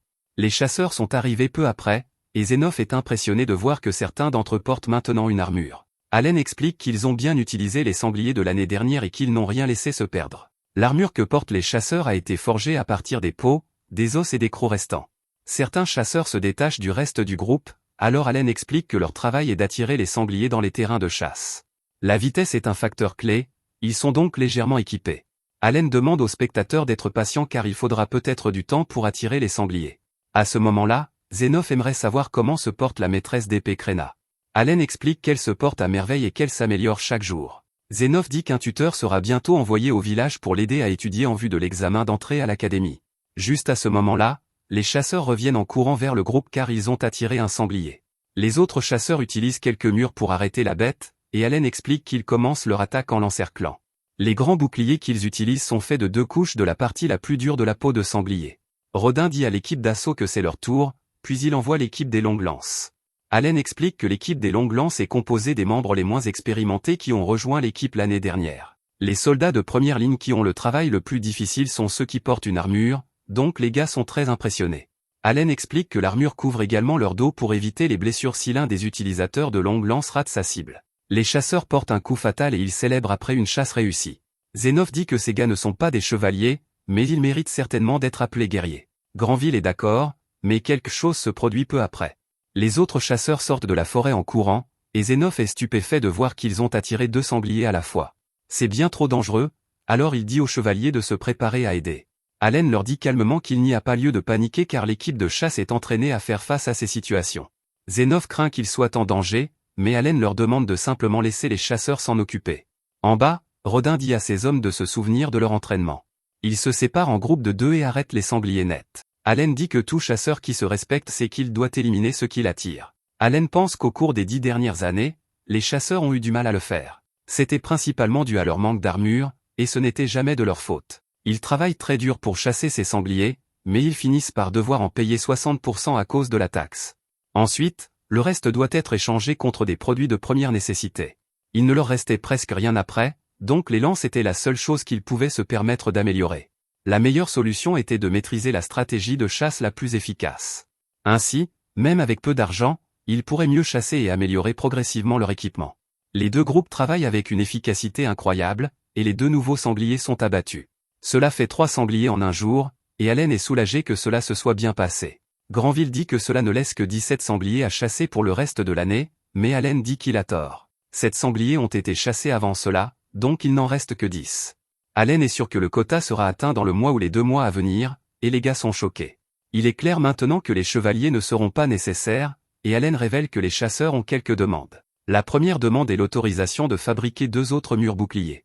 C'est pour pouvoir chasser encore plus de sangliers, alors Granville l'autorise. La deuxième demande est de produire des biens non disponibles dans le village. Plus précisément, Allen dit qu'ils veulent produire de l'alcool. Ils aimeraient avoir la permission de faire le commerce de l'alcool et d'en autoriser la distribution parmi les serfs. Granville ne peut pas comprendre pourquoi, alors Allen explique leur raisonnement. Alors que de plus en plus de sangliers sont chassés, on craint que l'abondance de viande ne réduise sa valeur dans le village. Échanger la viande contre de l'alcool importé aidera à prévenir l'effondrement du marché. Ils choisissent l'alcool spécifiquement parce que cela aidera à maintenir le moral des chasseurs qui risquent constamment leur vie. Zénov pense que c'est une excellente idée, alors Granville dit qu'il y réfléchira. Granville dit à Allen qu'il a fait un travail magnifique aujourd'hui, et il se prépare à partir. Cécile déteste toujours notre héros, alors elle lui dit de ne pas laisser les éloges de son père lui monter à la tête. Plus tard, Granville rencontre les responsables du groupe de chasse. Ils lui ont montré de quoi ils sont capables, et il les félicite pour leurs incroyables compétences de chasse. Il dit que leurs exploits méritent d'être récompensés, et Allen espère qu'il fera d'eux des roturiers. Allen obtient exactement ce qu'il veut car Granville déclare que les familles de Gerta et Rodin recevront le statut de roturier. Les gars sont stupéfaits et remercient le baron. Personne n'est plus heureux qu'Allen car cela signifie qu'il pourra enfin chasser en dehors des limites du village.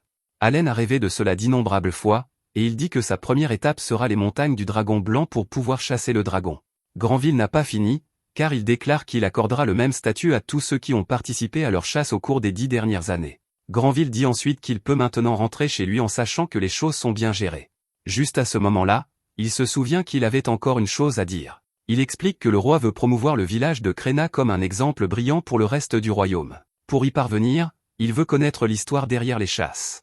Allen ne connaît même pas l'histoire, et la question dérange Rodin pour une raison quelconque. Gerta explique à tout le monde que c'est en fait un sujet sensible pour Rodin. Gerta devra être celle qui racontera l'histoire, alors Granville le permet. Gerta dit que tout a commencé il y a 13 ans. Environ 100 serfs des villages voisins se sont installés ici pour aider à développer les terres. Malheureusement, un jour, un grand sanglier est sorti de nulle part et les a attaqués. La bête était imparable et a dévoré la plupart du blé et des pommes de terre qu'ils avaient mis de côté pour l'hiver. Ces gars-là avaient déjà du mal dans leurs anciens villages, donc retourner chez eux n'était pas une option. C'est alors que Rodin a pris la parole et a proposé de chasser les sangliers pour leur viande. À l'époque, ils n'avaient aucune des armes, armures ou connaissances qu'ils ont maintenant. Malgré cela, ils se sont unis pour aller chasser avec des pioches, et ils ont réussi à vaincre un sanglier. Granville pense que c'est une histoire dont on peut être fier, mais Gerta révèle qu'ils ont perdu un ami proche dans le processus. Gerta a essayé de dire à Rodin que ce n'était pas de sa faute, mais Rodin refuse d'écouter. Allen est stupéfait d'apprendre cela, et maintenant il comprend pourquoi son père s'est sacrifié pour protéger le roturier. Granville fait remarquer que le village n'aurait jamais pu aller aussi loin sans les actions de Rodin. Il veut vraiment que ce soit clair, alors il décide d'accorder une récompense supplémentaire. Il dit à Rodin qu'il peut demander tout ce qu'il veut, alors Rodin est choqué. Allen ne pourrait pas être plus heureux pour son père, alors il dit qu'il devrait demander de l'alcool. Rodin sait exactement ce qu'il veut demander, alors il dit à Granville qu'il aimerait qu'Allen puisse travailler au domaine de Granville. Le majordome de Granville n'y voit pas d'inconvénient car Allen a l'air d'un enfant assez intelligent. Allen est horrifié par cette idée, cependant, car cela va ruiner son rêve de chasser des dragons légendaires. Granville a pris sa décision, il nomme donc Allen serviteur de sa famille. Rodin ne pourrait pas être plus honoré, mais Cécile est horrifiée. La simple idée d'avoir un cerf dans la maison la rend malade, mais le majordome fait remarquer qu'Allen est maintenant un roturier. Allen veut se sortir de ce pétrin, alors il essaie de trouver une excuse. Il voit à quel point cela rend son père heureux, cependant, alors il l'accepte et dit qu'il a hâte de servir la famille de Granville. Un peu plus tard, Allen se prépare à dire au revoir à sa famille. Sa mère est très fière de lui, mais toute la famille est triste de le voir partir. Crenna est triste aussi, alors Allen dit qu'il devrait faire un dernier duel avant son départ. Allen déclare qu'il est le serviteur de Granville, et Crenna annonce qu'on l'appelle Crenna la féroce. Les deux se battent comme ils le font toujours, et tout le monde dit que c'est une excellente façon de dire au revoir. Ils sont tous choqués car c'est la première fois qu'ils voient Allen surpasser Crenna. C'est parce qu'Allen a utilisé presque toutes les pierres magiques qu'il avait accumulées et a créé 20 copies de sa créature nommée Hawkins. Il a mis toutes ses statistiques dans l'agilité, et cela a fait de lui un bien meilleur combattant. Allen pense ensuite que, quand Crenna aura 12 ans, elle ira étudier à l'académie. Ensuite, elle entrera au service royal, ce qui signifie qu'ils ne se reverront peut-être jamais. Leur combat prend fin, et Crenna est stupéfaite car c'est la première fois qu'elle perd. L'humble Allen dit que c'est un match nul, donc ils devront régler ça à l'avenir. Allen dit alors au revoir à sa famille, et il dit à Mash que c'est lui qui devra désormais protéger leur mère. Mash est à la hauteur de la tâche, alors Allen dit ensuite au revoir à Mula. Allen dit aussi au revoir à la famille de Gerta, et il remarque que les autres enfants regardent à proximité. Dogora s'avance ensuite et donne une dague à Allen. Il dit à Allen qu'il ne pourra jamais dire qu'il ne lui a rien donné, et il s'enfuit. Allen part ensuite avec ses parents, et tout le monde le regarde une dernière fois. Rodin explique qu'être serviteur du baron n'est que la première étape pour Allen. S'il continue à travailler dur, Rodin est sûr qu'Allen ira loin. Allen dit alors un dernier au revoir à ses parents et se lance dans sa nouvelle aventure. En partant avec le baron, Allen dit au revoir à tout le monde, et une larme coule. Allen commence son premier jour de travail, et il est stupéfait par l'immensité du domaine de Granville. Sa première tâche est de servir de marchepied à Cécile pour qu'elle puisse cueillir des fruits. Cécile est furieuse parce qu'il ne s'y prend pas correctement, alors il lui dit de monter plutôt sur ses épaules. Les deux parviennent enfin à obtenir des fruits, mais Cécile dit qu'ils ont un goût horrible. À ce moment-là, Allen est abasourdi lorsqu'un immense dirigeable survole leur tête. Cécile le traite d'idiot parce que cette chose est en réalité un vaisseau magique. Allen n'a jamais rien vu de tel auparavant, mais il ne peut pas en profiter car Cécile lui dit d'aller au marché pour acheter de bons fruits. Quelques jours plus tard, Allen est ravi de se réveiller avec l'odeur du pouvoir d'Oppo. Après avoir inhalé cette odeur, la récupération de sa puissance magique sera beaucoup plus rapide pendant les 6 prochaines heures. C'est l'heure du petit déjeuner, alors Allen dit bonjour au chef des serviteurs nommé Rickle. Rickle se demande si Allen s'entend bien avec Cécile, mais Allen ne peut pas vraiment le dire. Rickle devine que cela n'a pas été facile, et il fait remarquer que Cécile ne serait pas aussi dure avec lui s'il était un garçon d'office, Albois. Allen est un valet de chambre, mon servant, mais il ne connaît même pas la différence. Rickle explique que les serviteurs sont divisés en rangs. Il y a les serviteurs de rang supérieur comme le chef cuisinier et le majordome, et les serviteurs de rang inférieur comme le valet de chambre et le jardinier. Leur rang les sépare, mais ils sont tout de même considérés comme faisant partie de la famille. Les garçons d'office, en revanche, ne sont que des aides occasionnelles et ne comptent pas comme membres de la famille. Allen est choqué d'apprendre que les serviteurs sont considérés comme faisant partie de la famille ici, ce qui explique pourquoi son père était si heureux qu'il ait obtenu ce travail. Le baron a été assez généreux pour faire de lui un membre de la famille, alors Allen dit qu'il devrait être reconnaissant. Après avoir servi le petit déjeuner à la famille, la femme du baron dit qu'Allen assimile les bases à une vitesse incroyable. Allen dit qu'il le doit aux anciens qui lui enseignent, et elle est ravie de sa réponse. Ses manières sont impressionnantes pour un serf, et le baron fait remarquer qu'Allen est également sans talent. Allen est surpris d'entendre cela, car cela signifie que le baron a fait des recherches sur lui. Cécile est ravie d'apprendre qu'Allen est sans talent car il n'est pas du tout comme elle. Elle est pleine de talent car elle est une magicienne, ou wizard. Allen est impressionné car magicienne, ou wizardess, est un talent de 2 étoiles. Cécile dit que son frère Millie est un épéiste, mais le baron doit lui rappeler de ne pas se vanter. Son autre frère, Thomas, n'arrête pas de pleurer car il est le seul enfant sans talent. Thomas aimerait aller à la cité de l'académie comme Millie, mais le baron dit que c'est impossible. La cité de l'académie est seulement pour ceux qui ont un talent. Le baron fait remarquer qu'il manque lui aussi de talent, c'est pourquoi il a dû aller au collège des nobles au lieu de l'académie. Plus tard, Allen a le reste de la journée de libre, alors il se rend en ville. Cet endroit est comme un tout nouveau monde pour lui car tout est si différent du village. Allen est émerveillé quand il trouve la guilde des aventuriers, alors il se précipite à l'intérieur. Allen dit qu'il aimerait devenir aventurier, mais on lui refuse. Allen n'a que 8 ans, et il faut avoir 12 ans ou plus pour s'inscrire comme aventurier. Allen est horrifié par cette nouvelle car c'est son véritable objectif. Il fait le travail de valet par respect pour son père, mais il refuse d'abandonner la chasse aux monstres. Allen se dirige ensuite vers le tableau des contrats et regarde toutes les primes. Il y a des primes pour les gobelins de Randé et les orques de Rancé. Un homme lui dit que ce n'est pas un endroit pour les enfants, alors Allen dit qu'il était sur le point de partir. Allen, cependant, ne peut s'empêcher de se demander pourquoi les primes n'indiquent pas les lieux d'apparition. L'homme explique que c'est parce que ces monstres peuvent être trouvés n'importe où. Il fait remarquer qu'il n'est pas le professeur d'Allen, mais Allen veut juste savoir comment les monstres sont classés. L'aventurier explique que le rang des monstres augmente plus on s'éloigne de la ville. C'est pourquoi les monstres de rang supérieur vivent près des montagnes du Dragon Blanc. À ce moment-là, Allen aperçoit le monstre de rang B appelé Murdergulch. C'est une bête féroce, et c'est le monstre qui a donné son nom à Mash. Cela vaut beaucoup d'argent, alors Allen se demande pourquoi personne ne l'a encore chassé. L'aventurier explique que c'est trop dangereux, alors les gens le laissent au chevalier. Allen voit ensuite la prime pour le dragon blanc, et il voit bien que la prime est là depuis très longtemps. L'homme explique que c'est le monstre le plus dangereux, donc personne n'a pu le chasser. Cependant, il y a du mithril très précieux dans cette zone, donc certains meurent d'envie d'aller l'extraire. Personne n'a réussi, donc la récompense pour la chasse au dragon n'a cessé d'augmenter au fil des décennies. À ce moment-là, l'homme nommé Rêvant dit bonjour à certains de ses amis. Allen remercie Rêvant de l'avoir aidé, et il part pour commencer son nouvel objectif. Il refuse de laisser son jour de libre se perdre, alors il part à l'aventure. Un garde lui dit de s'arrêter, mais Allen lui montre qu'il a un permis de voyage. Le garde s'excuse car il n'avait pas réalisé qu'Allen avait le blason de la famille Granville. Cette chose est comme un laissez-passer gratuit, alors le garde ouvre la porte. L'homme essaie de dire à Allen qu'il devrait se faire accompagner par un garde, mais il est trop tard. Allen est maintenant libre de chasser n'importe quel monstre qu'il veut, et il a attendu 8 ans pour ce moment. Allen n'est pas idiot, cependant, car il sait qu'il ne devrait pas s'éloigner trop du village. Il n'est pas prêt pour les monstres les plus puissants, alors il va viser ceux de Randé. Pour commencer sa chasse, Allen décide de tester les capacités de ses créatures invoquées. Il teste Hawkins pour voir à quel point il obéit, et l'oiseau fait exactement ce qu'il dit. Hawkins a 150 d'intelligence actuellement, et cela le rend assez intelligent pour comprendre les ordres d'Allen. Allen n'a rencontré aucun monstre sur le chemin, ce qui montre clairement qu'il va devoir les chercher. Allen enrôle plusieurs Hawkins pour ce travail, alors il leur dit d'utiliser leur compétence œil de faucon pour trouver des monstres à proximité. Tama est le suivant à être testé, mais le tigre géant n'écoute pas très bien et se roule simplement par terre. Il n'a que 28 d'intelligence, mais Allen dit que ce n'est pas grave. À ce moment-là, Hawkins révèle qu'il a trouvé quelque chose à proximité. C'est un groupe de gobelins, alors Allen invoque plusieurs Tama. Les gobelins semblent surpris au début, et Allen révèle qu'il a invoqué encore plus de tigres. Il en a 10 maintenant, alors Allen leur dit d'attaquer. Le combat est unilatéral au début, mais finalement les gobelins commencent à riposter. Allen invoque alors Papillon et utilise son pouvoir de poudre pour endormir les monstres. La bataille se termine peu après, et Allen est ravi de voir que vaincre 5 gobelins lui a rapporté 1000 points d'expérience.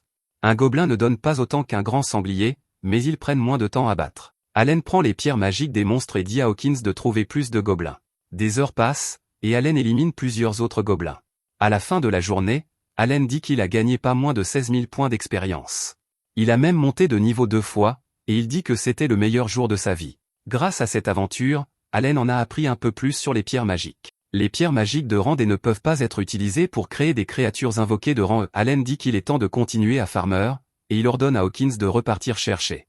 Les oiseaux ne veulent pas, alors Allen essaie de leur dire que la nuit est encore jeune. Malheureusement, il devient clair que Hawkins ne voit pas très bien la nuit. C'est une très mauvaise nouvelle car Allen comptait sur eux pour le ramener en ville. Allen hurle de terreur alors qu'il est maintenant perdu dans les bois. Un mois plus tard, on retrouve Allen en train de faire des achats. Il vient d'acheter des boules de fer car il voulait quelque chose de plus solide que les pierres qu'il lançait avant. Allen est allé chasser des monstres 4 fois depuis la dernière fois qu'on l'a vu, et il est maintenant niveau 12. Il a farmé des mobs faciles pour gagner de l'expérience tout en récupérant de meilleurs équipements. Quand il rentre à la maison, on dit à Allen que le baron aimerait lui parler. On a dit au baron qu'Allen faisait un excellent travail en tant que serviteur. Le baron en est satisfait, mais il exige de savoir ce qu'Allen a fait pendant ses jours de congé. Allen part toujours tôt le matin et revient bien après la tombée de la nuit. Bien sûr, le baron dit qu'Allen est libre de passer son temps comme il le veut, mais il aimerait tout de même avoir une idée de ce qu'il fait.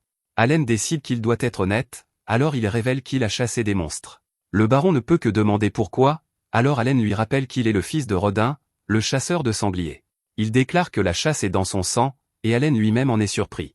Le baron convient qu'on ne peut pas lutter contre sa nature, alors il accepte la réponse d'Allen. Le majordome se demande ce qu'Allen a fait des lapins cornus qu'il a chassés, mais Allen pense aux monstres bien plus puissants qu'il a chassés. Bien sûr, ils ne le savent probablement pas et pensent simplement qu'il a chassé durant eux. Le majordome explique qu'ils achèteront la viande de lapin à Allen pour une pièce d'argent par lot. Allen ne pourrait pas être plus heureux car cela signifie qu'il peut chasser ouvertement et gagner de l'argent avec la viande. Allen ne perd pas de temps et accepte l'offre. 6 mois plus tard, on voit qu'Allen chasse à nouveau. Son objectif aujourd'hui est de chasser au moins 100 gobelins. Hawkins alerte Allen, mais Allen dit qu'il continuera à chasser après avoir fini de manger. Hawkins agit bizarrement, alors Allen en déduit que cela doit être urgent. Il commence à s'inquiéter car ils vont trop loin, mais il voit ce que Hawkins voulait dire. Revan est en très mauvais état, et son équipe fait de son mieux pour le maintenir en vie. Les gobelins se précipitent pour achever le travail, mais Allen réussit à les arrêter juste à temps. Revan est dans un état bien pire que ce qu'Allen pensait, et les gobelins ne tombent pas. Allen ne peut pas utiliser ses invocations devant les aventuriers, donc il va devoir se salir les mains. Il dit à l'une des filles de le soutenir, et il charge avec sa dague. En combattant, Allen pense au fait qu'il est actuellement niveau 12. Grâce au bonus des invocations, son attaque et son agilité dépassent les 300. Cela signifie qu'il peut vaincre des monstres de rang des mêmes sans ces créatures. Ils ont réussi à gagner le combat, mais la vie de Revan s'évanouit. Leur soigneur n'a plus de puissance magique, et les filles commencent à perdre espoir. Allen détermine que Revan ne survivra pas au voyage de retour en ville, mais il a des herbes de soins qu'ils peuvent essayer. Allen garde son grimoire caché et sort la feuille de vie. Il l'a fabriquée en utilisant le pouvoir de Binsi, et il est presque sûr qu'elle soigne les PV. Allen essaie, et les filles sont stupéfaites quand la feuille guérit Revan. Tout le monde est incrédule car sa blessure a complètement disparu, et Revan se souvient d'Allen de la guilde. Allen utilise la feuille pour soigner aussi les filles, mais il n'arrive toujours pas à y croire. C'est de toute évidence un objet de soin très puissant, et Allen vient d'en utiliser 2. Allen lui dit de ne pas s'inquiéter, et il pense que ce n'est pas vraiment un si gros problème. Allen se prépare à partir, mais Revan veut le remercier de lui avoir sauvé la vie. Allen veut juste continuer à farmer pour atteindre son objectif quotidien, alors il a une idée. Il dit au groupe que s'ils veulent vraiment le remercier, ils ne doivent dire à personne ce qu'il a fait. Le groupe accepte, alors Allen a une autre idée. Il dit qu'il collectionne les pierres magiques, alors il leur demande de rassembler 100 pierres de rang E pour lui. Ils acceptent également, et ils disent que cela leur prendra environ une semaine. Ensuite, Allen pense qu'il a fallu plus d'1 mois à son père pour guérir de sa blessure. Cependant, grâce à la feuille de vie, Revan a guéri presque immédiatement.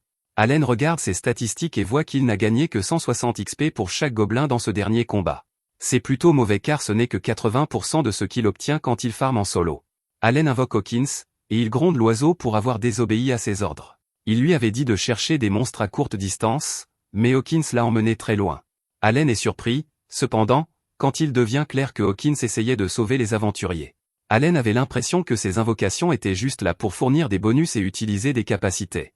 Il devient de plus en plus évident, cependant, que les invocations ont des sentiments. Hawkins a priorisé son propre désir de secourir les aventuriers plutôt que les ordres d'Allen. Allen n'en croit pas ses yeux, et il dit que les développeurs du jeu ont vraiment créé des créatures géniales. Il s'excuse auprès de Hawkins et dit qu'il est content d'avoir cet oiseau dans son équipe. De retour à la maison, Allen aide Cécile à trouver un pot de confiture. Il se demande pourquoi elle en a besoin, et elle explique qu'elle veut faire des biscuits. Allen est alors choqué quand elle révèle que son frère Mii vient lui rendre visite. Quelque temps plus tard, la famille Granville dîne, et Zénoph ne peut que se demander quelle sorte de viande il mange.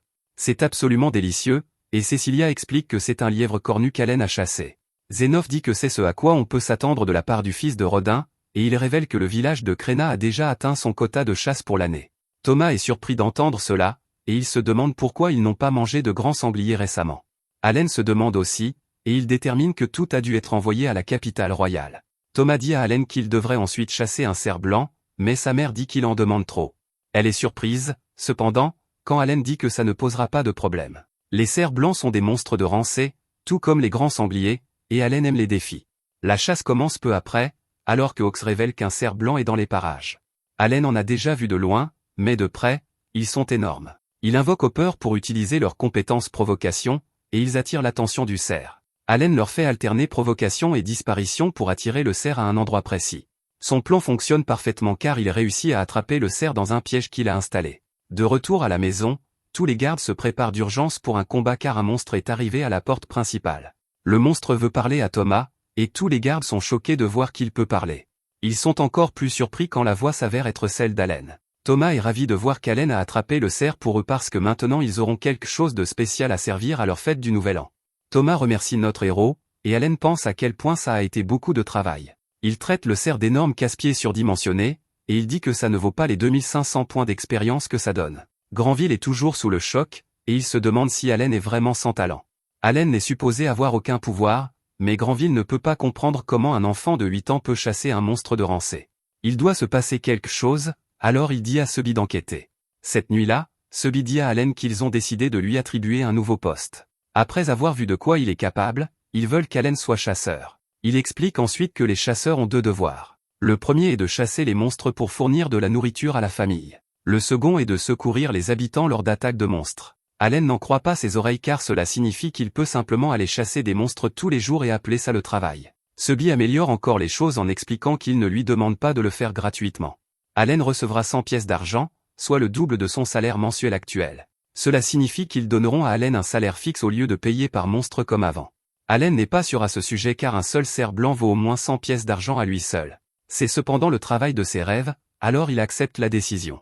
Tout ce qu'il aura à faire est de chasser assez pour nourrir la famille, puis il sera libre de passer le reste de son temps à farmer des gobelins.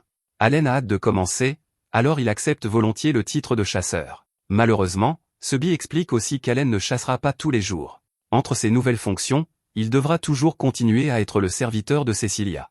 Il ne chassera qu'une fois par semaine, et Allen ne peut cacher sa déception. Subby dit qu'ils peuvent lui retirer le titre, mais Allen ne veut pas ça.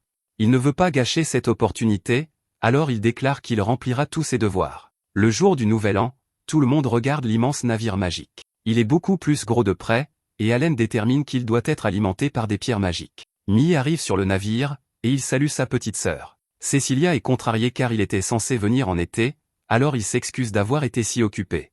Allen pense que Mie n'a que 14 ans, mais il a l'air bien plus âgé. Allen propose de prendre les sacs de Mie, et il se présente comme le nouveau serviteur de la famille. Cecilia souligne qu'Allen sert aussi en tant que chasseur, et Mie est impressionné. Avoir cette responsabilité à un si jeune âge est du jamais vu, alors Mie détermine qu'Allen doit être très doué.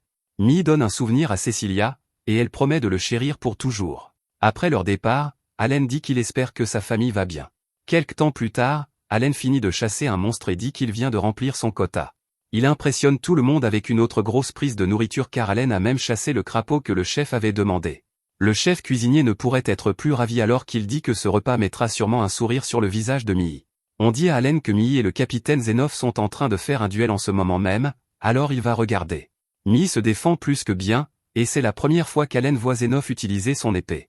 Leur duel se termine, et Zenov dit que les compétences de Mie sont devenues bien plus aiguisées. Tout le monde est vraiment impressionné en voyant la prise qu'Allen vient de rapporter, et Mie a une idée. Allen est visiblement très talentueux, alors il aimerait s'entraîner avec lui. Granville le permet, alors Zenov donne son épée à Allen. Allen est émerveillé par l'arme car elle est fabriquée avec du mithril. Allen ne s'est entraîné avec personne depuis qu'il a quitté le village de Krena, et ses statistiques sont actuellement configurées pour la chasse. Il ne pourra pas montrer ses véritables compétences de combat, mais chasser autant récemment a fait passer son niveau de 13 à 20. Même avec ses statistiques configurées pour la chasse, Allen est sûr de pouvoir gagner. Leur duel commence, et Allen est immédiatement pris au dépourvu par le talent de Mie. Ce type frappe comme un camion, alors Allen détermine qu'il devra utiliser sa vitesse pour gagner. Mie est cependant encore plus rapide que lui, donc le combat s'avère bien plus difficile que prévu. La mère de Mie est très inquiète, mais Granville lui dit que ce n'est pas nécessaire. Mie a passé une année entière à s'entraîner dans l'académie renommée. L'académie abrite les plus grands professeurs, donc il n'y a aucune chance que Mie perde contre quelqu'un sans ce genre d'expérience. Granville a finalement raison, car Mie gagne facilement le duel. Mie est tout de même impressionné par Allen, et il est clair pourquoi il a été nommé serviteur à un si jeune âge. Allen réalise maintenant que Mii est à un tout autre niveau, et il n'a jamais eu la moindre chance. Les frères et sœurs de Mii se demandent comment il est devenu si fort, alors il révèle que c'est parce qu'il a nettoyé un donjon pendant l'été. Il devait le nettoyer, sinon, il aurait été expulsé. Allen admire vraiment Mii car nettoyer un donjon a l'air vraiment cool. La vie à l'académie est assez dure, mais Mii dit que ça en vaut la peine. Par exemple, il explique qu'il a appris l'escrime auprès d'un seigneur de l'épée légendaire. Allen fait ensuite quelques calculs en tenant compte de la façon dont Mii s'est entraîné avec des seigneurs de l'épée et a nettoyé des donjons. Mii étant en mode normal signifie qu'il progresse 100 fois plus vite qu'Allen car ce dernier est en mode enfer. Mii est simplement le résultat de quelqu'un de talentueux consacrant une année entière à monter de niveau. Mii ne reviendra pas avant un an, alors Allen dit qu'il devrait s'entraîner à nouveau quand il reviendra. Mii est d'accord, mais seulement tant qu'Allen prend soin de Cecilia. Au fond de lui, Allen déteste l'idée de servir Cecilia pour le reste de sa vie. Il essaie de gravir les échelons et de se faire un nom pour pouvoir aller chasser tous les jours. Allen détermine qu'il doit trouver un moyen de quitter ce travail d'une manière qui ne fera pas honte à son père. Quelques jours plus tard, Mii part pour retourner à l'académie. L'académie est très prestigieuse, et Allen pense que Krena et Cecilia y iront. Les donjons ont l'air très amusants, alors Allen souhaite pouvoir en nettoyer un. Quelque temps plus tard, un vicomte nommé Carnel arrive pour voir Granville. Allen sert le repas au type, et il pense à ce que Rick lui a dit. Carnel est en charge des terres de l'autre côté des montagnes du Dragon Blanc. C'est quelqu'un d'assez important car les vicomtes ont un rang social supérieur à celui des barons. Rick ne sait pas ce qu'il fait ici, mais il a entendu dire que Carnel a pris un navire magique depuis la capitale royale juste pour faire un saut. Rick a dit à Allen de faire attention car il y a toujours eu des tensions entre les Granville et les Carnel. Carnel est émerveillé par la délicieuse nourriture, et il se demande si c'est la fameuse viande de grand sanglier dont il a entendu parler.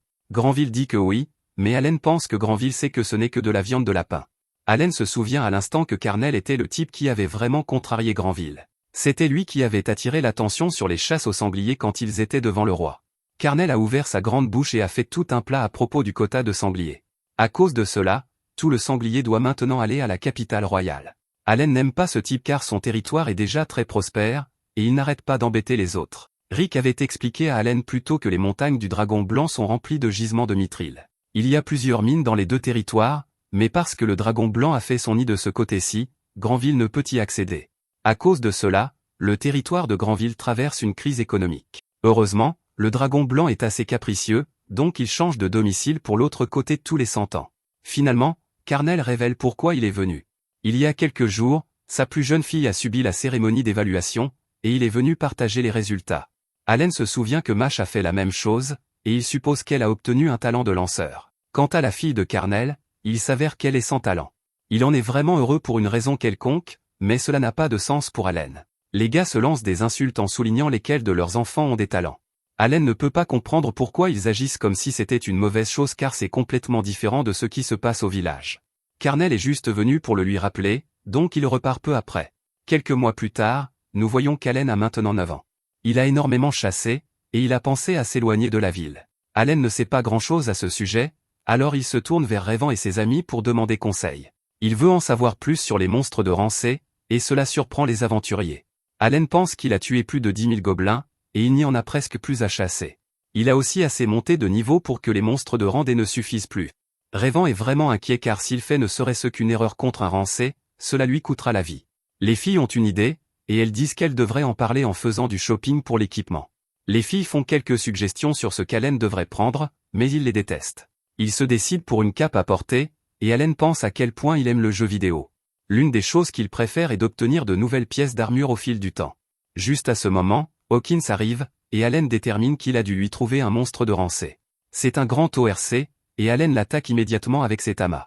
Ils réussissent à faire quelques dégâts, mais l'ORC est vraiment fort. Allen fait utiliser à sa bête leur attaque finale, et il obtient 1500 points d'expérience pour avoir vaincu l'ORC. Cette chose était plutôt coriace, alors quel sera le bon monstre à farmer pour gagner plus de niveau? Allen a même obtenu une pierre de Rancé pour ses efforts, et il n'arrive pas à croire à quel point il est fort maintenant. Allen se souvient de rester humble car il a encore un long chemin à parcourir. Il est voué à se faire distancer s'il ne fournit pas 100 fois plus d'efforts que les joueurs jouant en mode normal. À ce moment, Hawkins révèle qu'il y a une fourmi cuirassée de Rancé dans les parages. Rayvan l'avait prévenu à leur sujet car il avait failli perdre la vie face à un SM d'entre elles. Heureusement, il n'y en a qu'une, alors Allen l'attaque. Son armure est incroyablement dure, donc les attaques de Tama ne font rien.